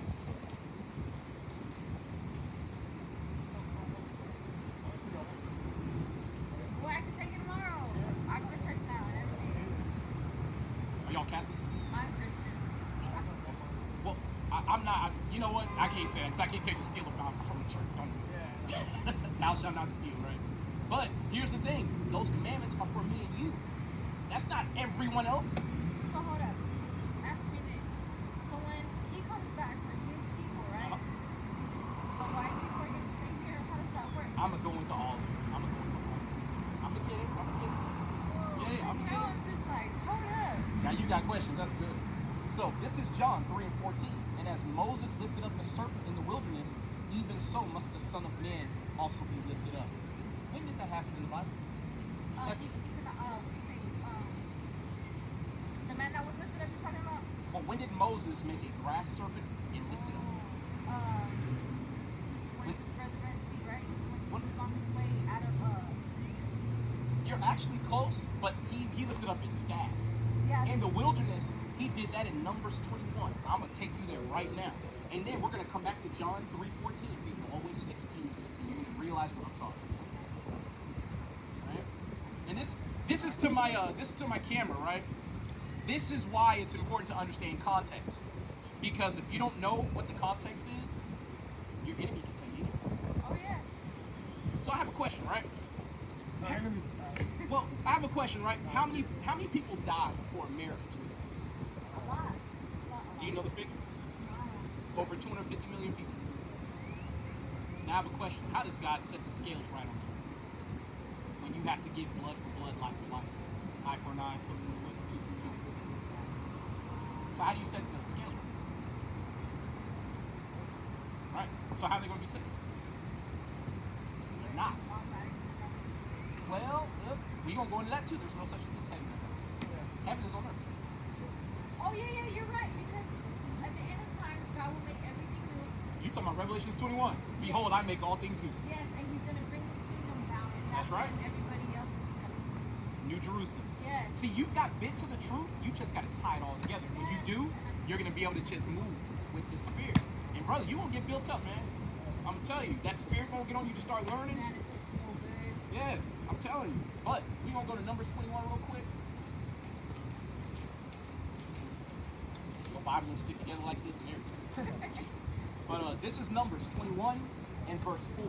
And they journeyed from Mount Hor by the way of the Red Sea to compass the land of Edom. And the soul of the people was much disturbed because of the way. And the people spake against God and against Moses. Wherefore have you brought us up out of Egypt to die in the wilderness? For there is no bread, neither is there any water. And our soul loatheth this light bread. So they were complaining, as our people love to do. Blacks, Hispanics, Native Indians, you put us together long enough, niggas gonna start complaining. Yeah. Right?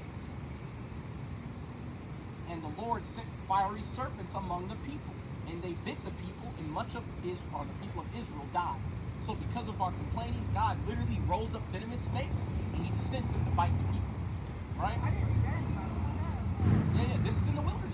A lot of things happen in the wilderness. You got to be familiar with this. Because you remember Miriam got struck with leprosy, right? She was talking crap about Moses. Her and Aaron. Aaron is Moses' brother, and Miriam is his sister. I don't remember that. But Yeah, so it goes deep. You got to know this stuff, because if you don't, what happens when the white man come lying talking about God love him? When the Bible literally says out of all the heathen on the earth, God hates them the most and forever. That's in Malachi 1 and 4. I haven't gone that far yet. I know, and we gonna get there. As much time as you got, that's how long I'm staying on here. Because did you know when the elect of God are sealed, we get out of here? I'm here to do this for selfish reasons. I'm tired of seeing my people die. I'm tired. But why am I? Oh no, no. Where it comes from? What's the ultimate? Man? What's the ultimate? You make it? When you make it, there's no more pain, suffering, or nothing. You're glorified. No.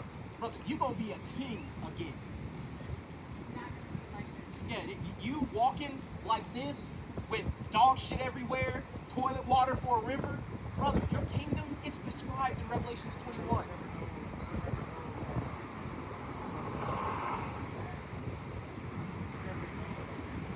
No, the other nations are going to be there. They're just going to be your servant. And only for 1,000 years. Because they got to pay you back. Yes. You built their kingdom, now they got to build yours. And after that, they're going to go back to their nation. And this whole world is going to be new again. Yes. How old are you, brother? You're 24? Okay. I'm 30 now. I remember when there were fireflies everywhere. I remember when it got night, you could sense it, feel it. Now you don't feel it anymore. The world is dead. The grass is all dead. The trees don't have any fruit. This world is dead. The Bible says all of creation groans because of the rulership that's going on. Brother, in the kingdom of heaven, you're literally going to have streets that are paved with gold. I want to cry right now. But I'm telling you, when you understand what the Bible has promised for you, it will break down. But let's keep reading this. Hold on. We're almost done. And the Lord said, therefore the people came to Moses and said, we have sinned, for we have spoken against the Lord and against thee. Pray unto the Lord that he take away the serpents from us. And Moses prayed for the people. And the Lord said unto Moses, make thee a fiery serpent and set it upon a pole. And it shall come to pass that everyone that is bitten, when he looketh upon it, shall live. And Moses made a serpent of brass and put it upon a pole. And it came to pass that if a serpent had bitten any man, when he beheld the serpent of brass, he lived. And this was for the children of Israel. Now we're going to go back to John. Now that you know that, let's read it again. That's us. You're right. This is John 3 and 14. And as Moses lifted up the serpent in the wilderness, even so must the Son of Man be lifted up. For the same reason that the serpent of brass was lifted up, for the Israelites to preserve their lives, the same reason is why Christ has been. So I have a question. Can a man of another nation look upon that serpent of brass and live? No, because it wasn't made. So why is Christ going to do it? When they take a picture, when they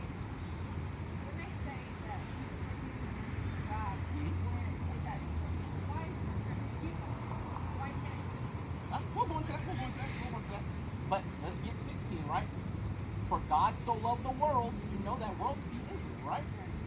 That he gave his only begotten Son, that whosoever believeth in him should not perish but have everlasting life. That's what that means. It's for the Israelites, right? Now, I think it's very important that we cover the mission statement of Christ. What was he sent to do, right? Yes, he was. But who? His people. Let's get it out the Bible, right? This is Matthew 1 and 21. And she shall bring forth a son, and thou shalt call his name Jesus, for he shall save his people. Who are his people? Jerusalem. You're right. Jerusalem is actually a city that can be like spoken of in light of all the Israelites. Just like you could say Israel, Jerusalem, Shiloh, all those are names for the Israelites. Right? Right? For he shall save his people from their sin. So who can sin? What is sin? Okay. You're close. You're really close, actually. So let's understand what sin is real quick. It's going to be in 1 John. This is 1 John 3 and 4. Whosoever committed sin transgresseth also the law. For sin is the transgression of the law. Who was given the laws of God? And who did he give? So I have to ask you again, how can everybody sin if they weren't given the law? Wheels turning. Okay, hold up. Because I read in the Bible, he said, go out and preach the word. That's right. So, Aren't we scattered to all nations? right. But he still says, That's right. No, yeah, I'm gonna get you there, sister. Don't worry about it.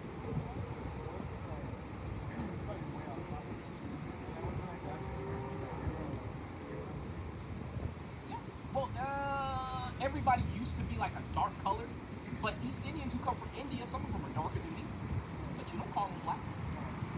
Now, what you're really starting to say is, why is there only one group of people on the planet that are white? That's what you're really saying. And then there's people who are varying shades of brown.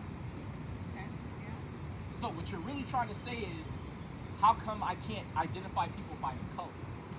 But the reality, but here's the thing, it's not about the color, it's about who you follow.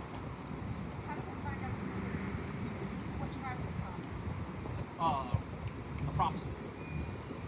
For instance, actually, well, it depends. I'm gonna tell you, most of the people that they give the land to, they're the ones who registered on something called the Dawes Rule. Right? When they started giving reparations to the Native Americans, they had something called the Dawes Rule. For $5, a white man could go put on his birth certificate that he was a native. That's why when they gave reparations for slavery or for taking the land from the natives, the white man got compensated. We did. That's why like black people asking for reparations for slavery, they already gave that. They gave it to slave owners who lost their slaves to compensate them for no longer having slaves. You see?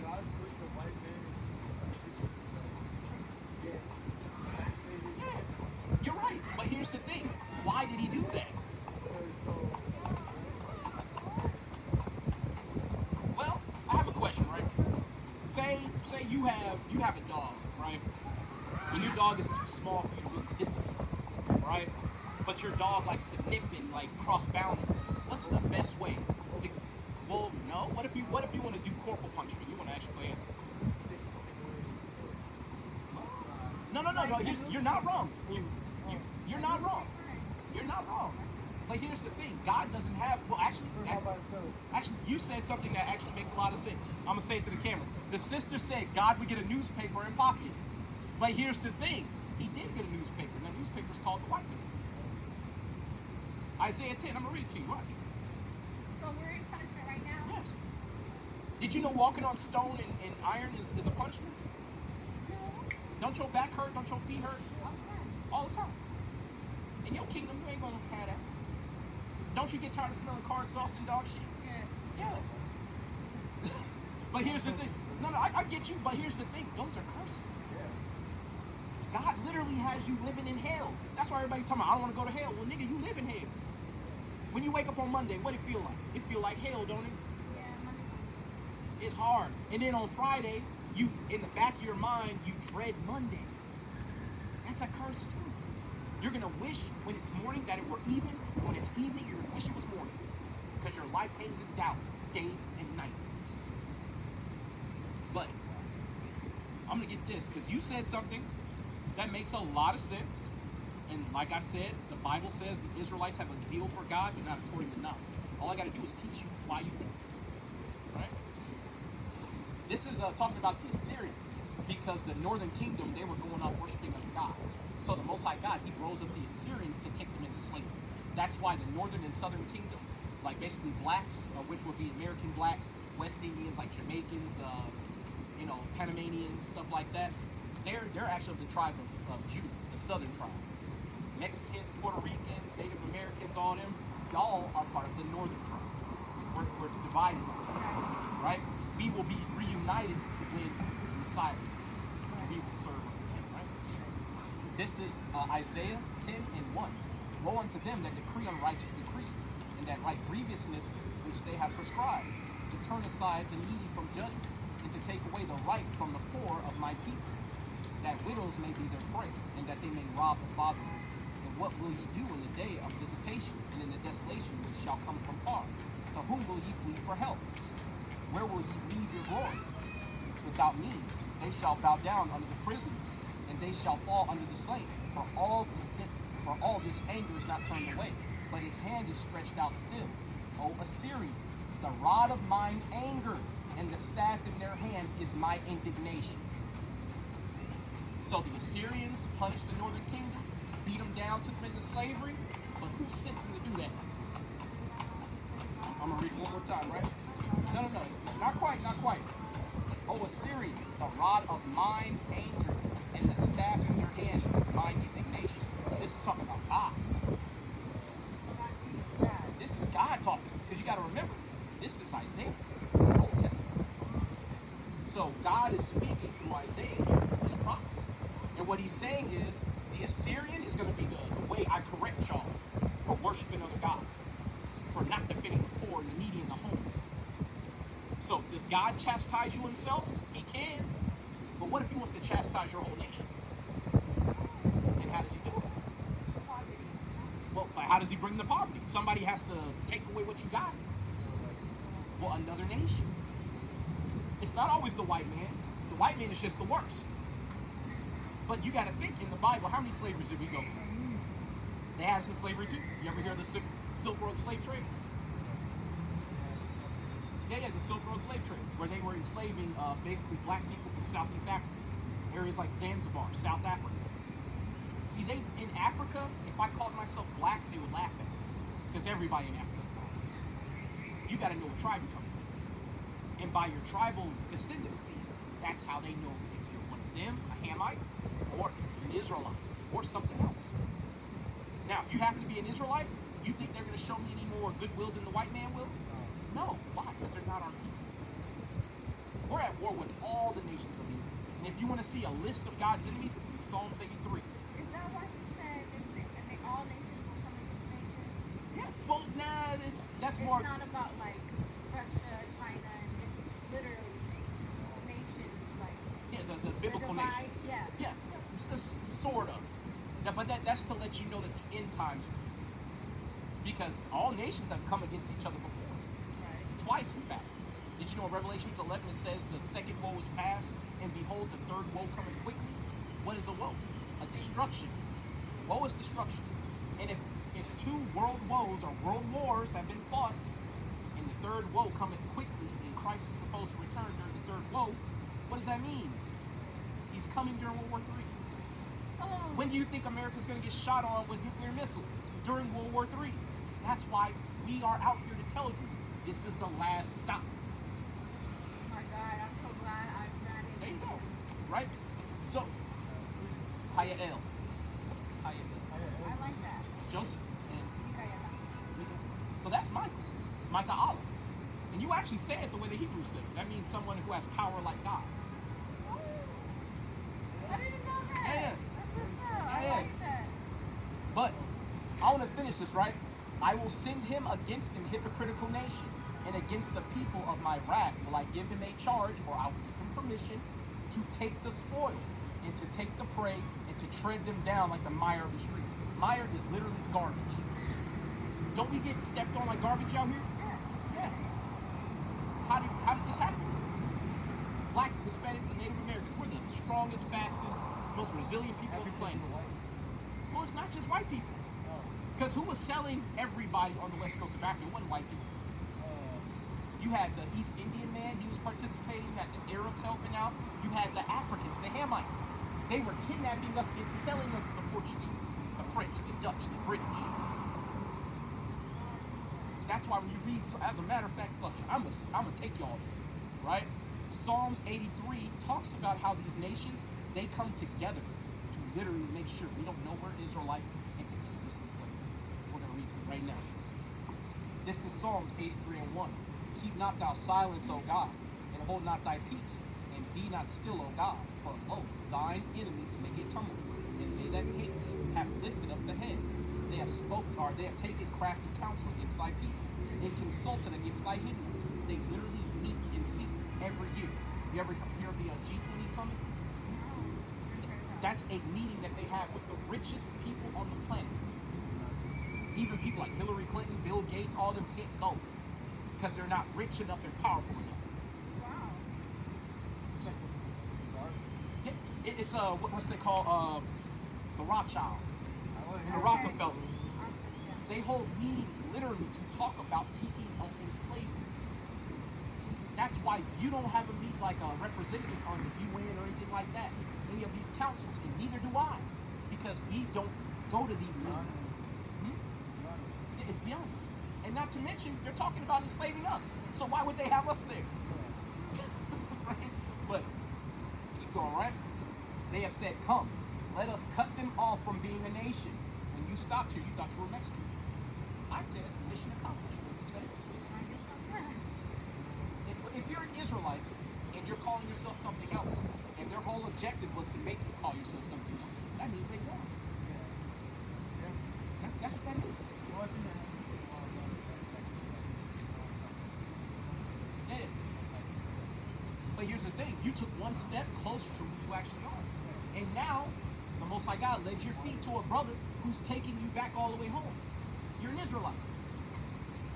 Right?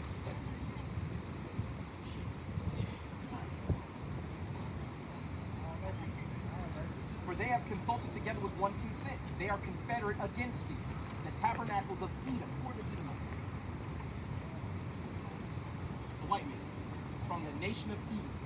Right? They used to call themselves Idumeans back during the Roman Greco times. The Idumeans are known to be the Edomites.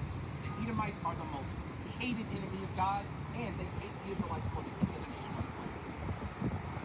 Now, think about it. Who hates Hispanic people more than white people? I mean, who does? There's brothers in the spirit. But you heard me say earlier, we're under a curse. That's why we hate each other so much. What reason do they have to hate you? They just want to.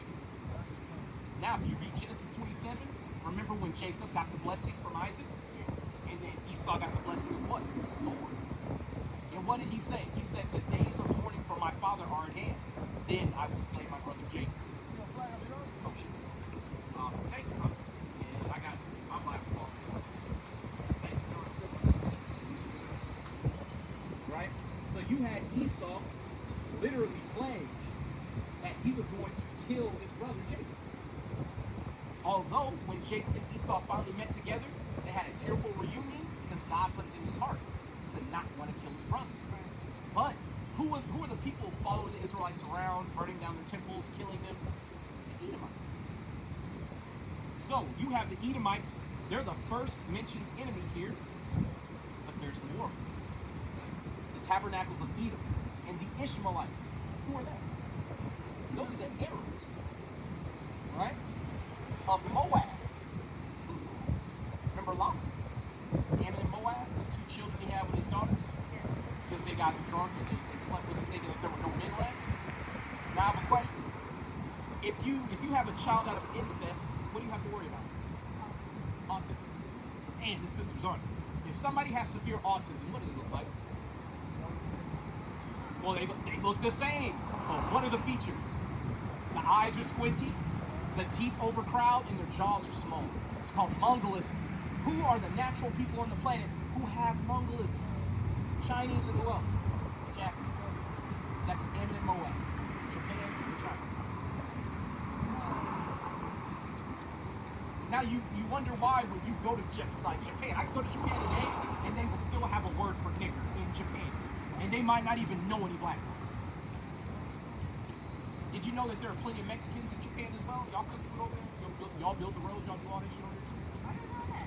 The Ainu people who are the Israelites, and as a matter of fact, I'm saying the name of the people, but I want to show you who they are. Because they treat them like shit too. Everywhere our people are, they treat them like absolute garbage. And I want to show you something. We're everywhere. I want to show this to you as well. This is in Germany. These are the Coburg heraldry icons. Black people in Germany. We ruled in Germany. We were ruling throughout all of Europe until we started being pushed west when the white man came out of the caves before 49 AD. God rose up our enemies because we were not keeping his commandments. Now you're starting to see a pattern. We don't keep God's commandments. Here comes somebody. Might be the Arabs, might be the Chinese. It doesn't matter. God chooses our enemies and our delusions. And then when we don't keep the commandments, they come, they lay us low, they put us in slavery. That's why the Spaniard could come to Mexico with no food, no money, no water, and he still took you out. And before he even pulled up, did you know y'all went through a plague? Over 90% of the men were already dead, and y'all still fought them off. Yeah. Yeah. But here's the thing, you know Texas is your land. This is Mexico. Yeah, but so is Oklahoma, so is parts of Kansas, so is Nevada, so is Colorado, so is California. All of that's Mexico. All of it is. And the rest of it belongs to our native brothers. But you're talking about hundreds of millions of people. And yet the white man took us all down at the same time? That's God who did that. That is the power of God. I had a white man 2 weeks ago, he said, hey, God is the only way that could have happened. And I was like, you're right. Because if you can't go outside for 30 minutes in this Texas heat, how the fuck did you take down my Mexican? I'm on the way. No. Way that crazy song.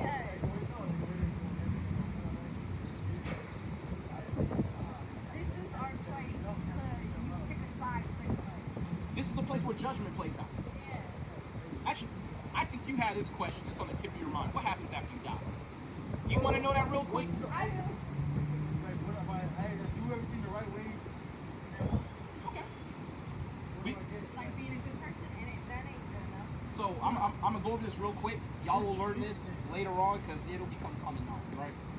But you have Edomites, which are the white people, the Ishmaelites, which are basically Arabs, Moab, the Chinese, Hagarenes, the sons of Hagar, so those are the more Arabs, right? Gabal is a city in Edom, so that's more so-called Edomites or white people. Ammon, Japan, Amalek, that's the chief house of Esau. Those are the people over in Israel today. What is a pejorative for those people that you cannot call them without being canceled? You can't call them a kite. Why is that? It goes back to Amalekite. So if you call somebody a kite, that means they're an Amalekite. That's why they hate that, because you're reminding them that you come from Amalek. They call themselves the Yehudi, or the descendants of Judah, when they're not Jews. They're not even Jews. They're the ones who say they are Jews and are not. But are what? The synagogue of Satan. Now you're starting to see how this world really turns behind the scenes. Because most blacks and Hispanics, we live in a fantasy world. I'm gonna be real with you. Where people twerking, smoking Black and Miles, and going through strip clubs. When really behind closed doors, your enemies are making deals about how to sell you and your forefathers into slavery. And to keep you away from your God. They're about to make what I'm doing right now hate speech. You know that, right? They're passing laws in Canada. They've already passed it. And down here in America, it's slowly spreading. They're burning Bibles in certain states right now. Because this truth is going out. Right? Coming out more and more. It's coming out more and more, right? Right in front of your face. Now, you also have the Philistines and the inhabitants of Tyre. Those are actually, they're the Hamites. The natural Africans, right? Because you remember you had Noah, Shem, Ham, and Jam. are Japheth. Remember Shem, Ham, and Japheth, his 3 sons? Well, Ham is the father of the dark races, but not the Negroes. That's in the Zondervan Bible Dictionary. Yeah, the Shemites. So we're the sons and daughters of Shem. Because you got to remember, the whole world was brown. But the whole world wasn't black, like Wesley Snipes type thing, you know what I'm saying? Like, that was a very particular people, and that was the Hamites, right? But I said I was going to tell y'all what happens after death, right? So there's no like purgatory or. Actually, So is it true that there's levels to heaven and hell? no. Everybody goes the same. So we don't just walk here and literally go somewhere where we're destined. I have a question, right? So say you run a daycare, right? And you watch all the kids running around. You know every day after lunch you gotta have them take a nap for 30 minutes. But that's how God views this life. And we're out here running around, doing our thing. And then you mean to tell me after we die, after all this suffering here, God's like, I got more suffering. As a matter of fact, if you're bad, I got infinite suffering for you. What can you do? And seriously think about this. What can you do that's so bad that God would throw you in a pit of fire and just watch you burn forever? You gotta really confess that, Well, right? but here's the thing, you can't kill anything to deserve it. So I'm talking about forever. See, we think of 100-something years as forever. I'm talking about 10 billion years, and you're still, oh my God, it's so hot. Like, that's not fair, bro. You can't kill enough people to deserve it. So let me show you what I'm talking about. And to my camera, these are the type of lies I love to destroy, because it allows our men to be virtuous again, to be valorous, to be willing to lay their lives down for their wives and their children, because you know that God will judge you a righteous man, and you will be rewarded for it. And it's not the end either. Because did you know you come back here? Yeah. You know that feeling of deja vu when you walk into a room, you go, damn, I've been here before. It's because you have been here. Remember in Ecclesiastes where it says there's nothing new under the sun? Why do you think Solomon said that? Well, it's because it happened. I'm about to blow y'all mind. Everything revolves around time. Well, here's the thing. When they say time is an illusion, God sees time backwards and forward, in and out. It's us. We see time on rails. It only goes forward. But what if I told you that you were basically an Issacharite in another life, you were an Issacharite female? Y'all might have known each other, you might not have known each other. But here's the deal. You come back in the same tribe, same gender. You might be taller, shorter, whatever your judgment is. Right? I'm God sure. didn't all of us. Hmm? We're all ours, I'm sorry? Are we We're not the Most High God, but we are gods, according to the Bible. Before I even read this, I want to read that, because here's the thing, that you actually asked a question that sometimes we ask, but we don't want to dare compare ourselves to the Most High. right? But you feel in your heart that you're a God. we experience, like, But here's the thing, the white man experiences it too. So does everybody else. But why are you a God among them? It's because you're better. No, it's because you're better. You know. Did you know the Bible says that? I'm going to read all that. Don't worry about it. I'm going to get everything I'm saying. I'm not saying nothing that I can't prove. Right? This is Psalms 82 and 5. They know not, neither will they understand. They walk on in darkness. All the foundation of the earth all the foundations of the earth are out of course. I have said, ye are gods, and all of you are children of the Most High, but ye shall die like a baby, fall like one of the princes. Man, I tear up when I say that because my people die all day. That's all they do. Gods. God, brother, that's why you asked that question. It's in here. Now, who gonna tell you that? God.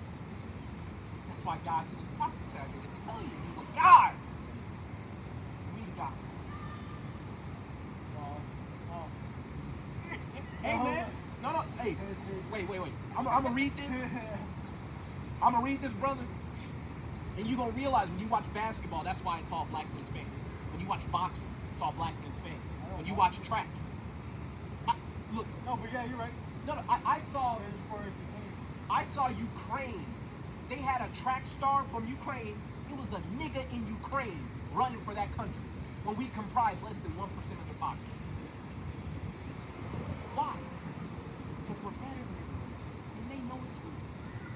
Right? This is Deuteronomy 7 and 6. Right?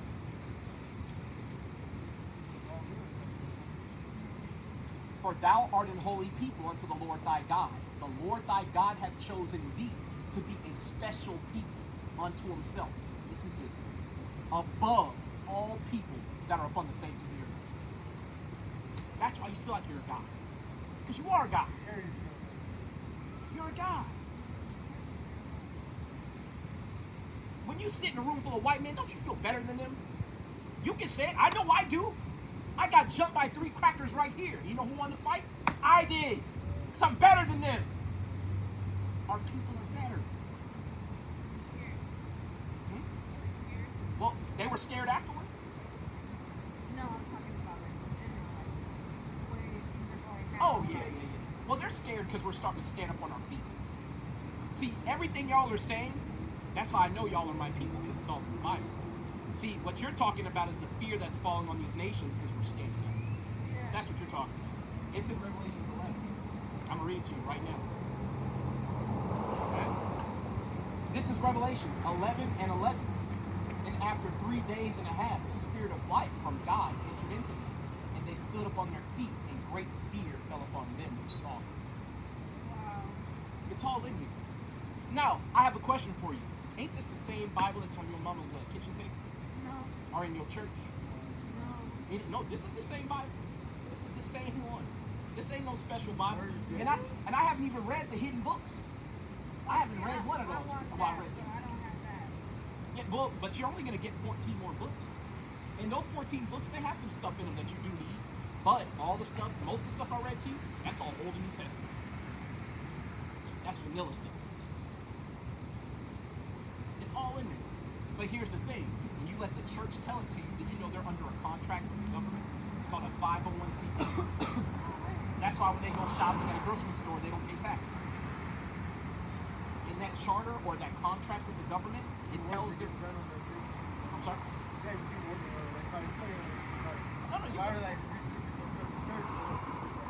Well, yeah, that's right. They don't pay like property taxes. They don't pay any taxes on any bought goods. Nothing. But here's the thing. In that contract, it tells them what they can and can't do. And you have to remember.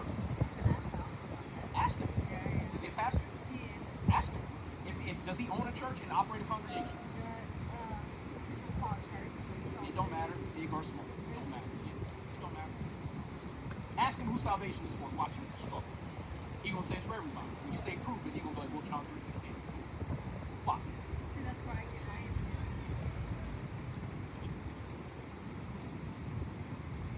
Now, what if I told you God's not in the church? It's in the Bible. I'll show it to you.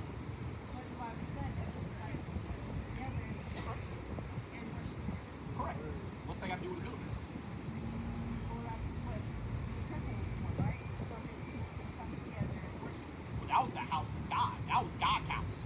And it got destroyed. So what about the house I build off of Martin Luther King Boulevard? Where they shoot up the spot every day. I live over there. Yeah, well, but you know what I'm talking about. Anywhere it's MLK Boulevard, boy, it's rough. You be like, shit.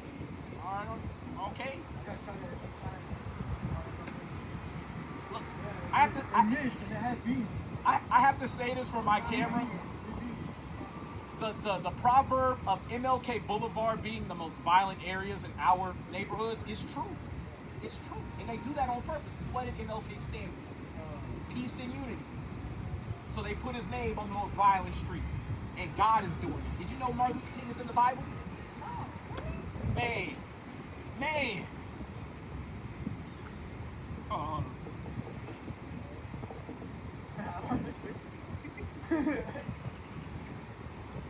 Hold on. I'm going to show you. I'm going to show you all this. Because when you realize what the Bible is saying, it becomes the coolest book on the planet. Right?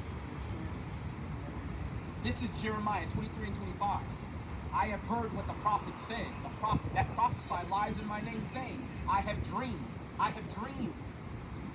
I have a dream. So hold up. So he was a liar. He Yes. was a Freemason? He told you literally to come together with the people who were killing us. And did you know about his burning house speech? Before Martin Luther King died, he literally said, I integrated my people into a burning house. He was trying to say, hey, I fucked up. I made a mistake. I should not have brought you together with these people. Now, you know who was writing his speeches? Especially the I Have a Dream speech? Fake Jews. So, Amalek, why do you think every time you have like a protest or a parade, who's right behind you? A white man going, yeah, brother, yeah. But what changes? Nothing. That's why that is. That's why the Bible can tell you, literally, watch out for prophets talking about, I have dreamed, I have dreamed. They prophesy lies in the name of God. Because God didn't tell you to be one with everybody. He told you to be separate. Right. That's what he told you. Be separate. Now I have a question. Before y'all stop, now that you know a lot more, you think you need the Bible? Not like this. No. Now what if I told you I'm a Jew? There are brothers who've been studying this Bible 30 years, 40 years, 50 years. This is the door. You gotta walk through it though. And walking through the door means keep the commandments. That's what that is. That's what it means. Y'all got any other questions I can address? All praises, y'all. Thank you so much. It's an honor. It's an honor. It's an honor. Hey, Joseph, I want to see you again, man. Because I want to read this one thing before you go, because you need to understand, as a man, your lot is over here. Because you already seem like you would lay your life down for your wife if it called for it. Okay? So how about this? Lay your life down for your people. Doing this. You think I'm out here by myself in the middle of the night and I know that I can't be jumped or killed? I've gotten into little fights at this spot. I've had cops draw weapons on me. It all has happened right here. But when it comes to serving the Most High God, you talking about you want to go to the kingdom of heaven, right? You have to pay the price, man. You got to do the work. This is Isaiah 58:1. Cry aloud, spare not. Lift up thy voice like a trumpet, and show my people their transgressions, and the house of Jacob their sins. How are people supposed to know how to keep the law if you aren't out here to tell them? That's what your responsibility is. Yours is to run the household, be his support system. Now I'm gonna tell you. Nowadays it's opposite. I know. But and that's right. It's switched around for that reason. Because your lot is not to come out here and educate men. This is a dangerous job. Niggas get emotional when you really start talking about the Bible. I'm talking about they will kill. You know what I'm saying? So as a man, you got to get together with brothers like me, wherever you at, or if you by yourself, hey man, get it done. I did this for 2 years before I had brothers show up, alone. Now I'm talking about in summer, winter. I'm gonna tell you, winter's scary as fuck right here. For real, for real. You can't see beyond that sidewalk where it starts down here. People just coming out the darkness. It's cold as hell. You by yourself. But guess who with you? God is with you. You gotta know that. God is with you. Because with God, what's impossible for you? Nothing. Nothing. Y'all asked about death. I do want to give y'all that before you go. I know you gotta go. Let me get this one mystery out the way. You gotta use the bathroom? Okay. Okay. I'll hurry.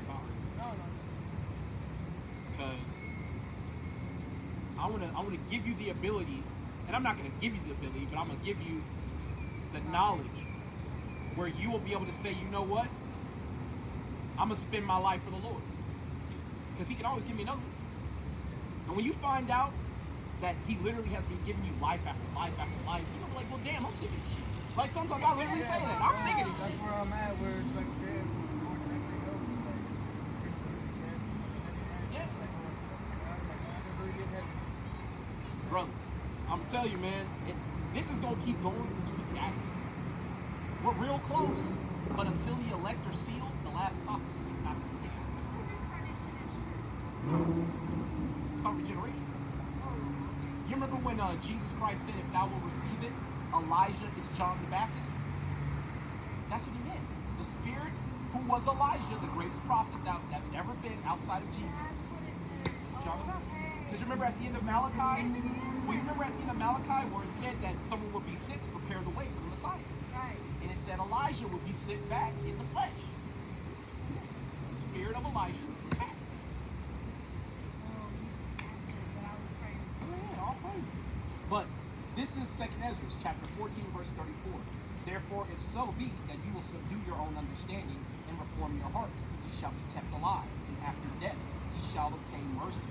For after death shall the judgment come, when ye shall live again, and then shall the names of the righteous be manifest, and the works of God, or works of the ungodly shall be declared.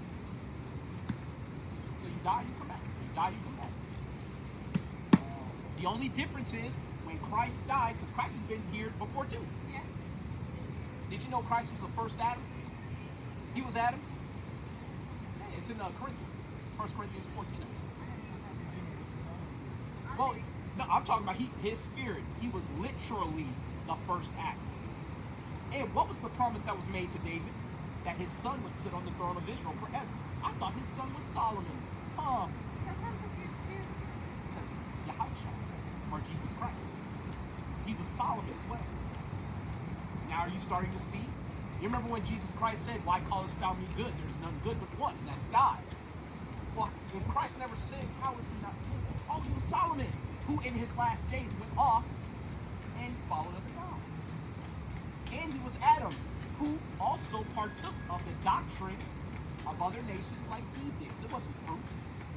Yeah, it wasn't fruit. That's what they were saying. And I'm like, what? No, it was a metaphor for the teachings of other nations. Because nations are like trees in the Bible. So if you have all these trees and their doctrine is fruit, then if God says, hey, there's one nation, I don't want you to follow their doctrine, and then you follow their doctrine anyway, what's that like? It's like eating from the tree of life. The forbidden What's tree. straying away from me? Like, you're pretty much in the devil. Correct. You're serving another God. Now, remember when God was calling out to Adam and Eve in the garden, and they basically acknowledged that they were naked, and God said, who told you you were naked? Basically, they were stripped of their righteousness, their knowledge that God gave Adam, because the breath of life is not breath, like, in your life. Wisdom of Solomon, chapter 7, that's in the Apocrypha, that's why you need stuff like that, right? But the breath of God is literally knowledge. Because was Adam the first man on the planet? No. Because all the things that creep upon the earth were created on the 5th day. When was Adam chosen? On the 7th day. And a day to God is as what? 1,000 years. So each day in the creation story is 1,000.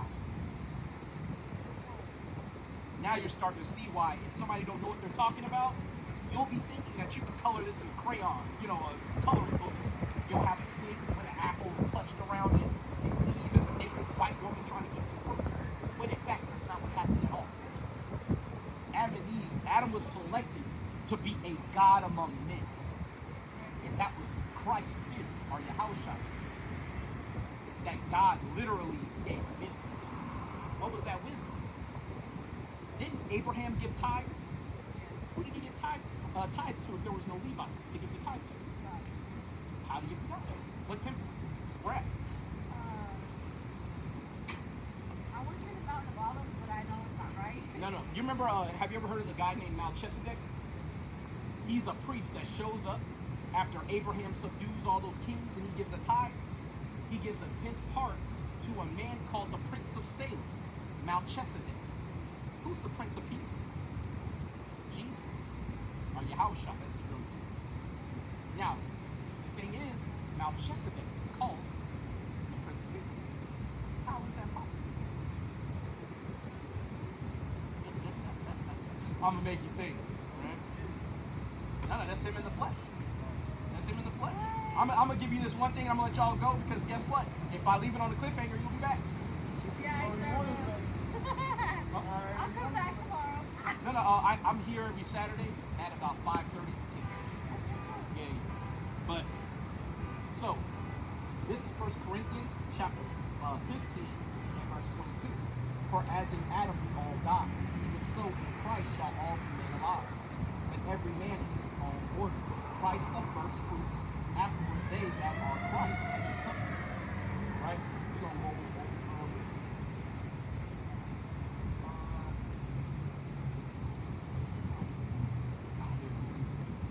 So this is verse 45. And so it is written, the first man Adam was made a living soul, and the last Adam was made a quickening spirit. Who's quicken? To quicken means to bring alive.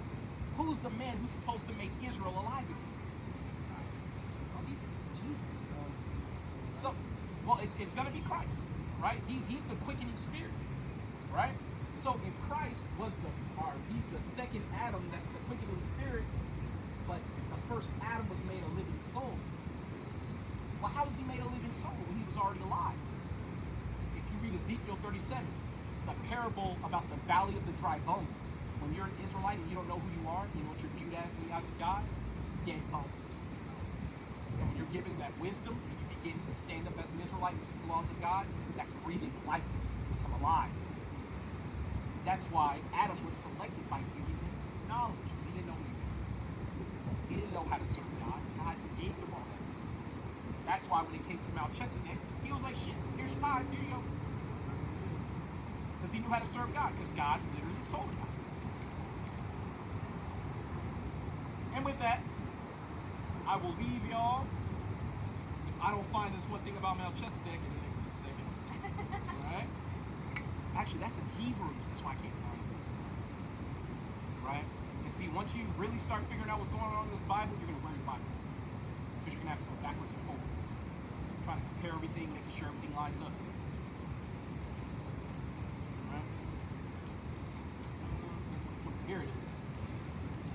For this this is Hebrews 7:1. For this Melchizedek, king of Salem, or king of peace, priest of the Most High God. Who's the Most High God's only high priest? Christ. How is that Melchizedek? They're the same person. So Abraham literally gave his tithe to Christ. You just have to know who he's talking about. Well, but you got to know according to the scripture. Because see, It's confusing though. it is. It's very, It is. That's why you got to study the scriptures day and night, just like it says in scripture. yeah. All right, y'all? Oh, man. I don't know everything. Not even. I wish I did. I wish I did. See you later, man. Of course. Thank See you y'all. so much. Of course. All praises, all praises. Come on. Oh, Sorry. y'all be safe out here, all right? You too. All praises to the Most High God, and that is why we preach, right? Gotta let our people know what's going on. That way they can repent and tell their brethren to do likewise, right? But, y'all, we gonna go ahead and wrap it up, right? All praises, I got to break down some scripture to some of our people. I would like to say, this is Hayael from the San Antonio Riverwalk, our SATX, right, for Sakari. Signing off, right? Kwam Yasharala and Abad Babal. I can't say, D to the A, but it's whatever, man. All praises, all praises.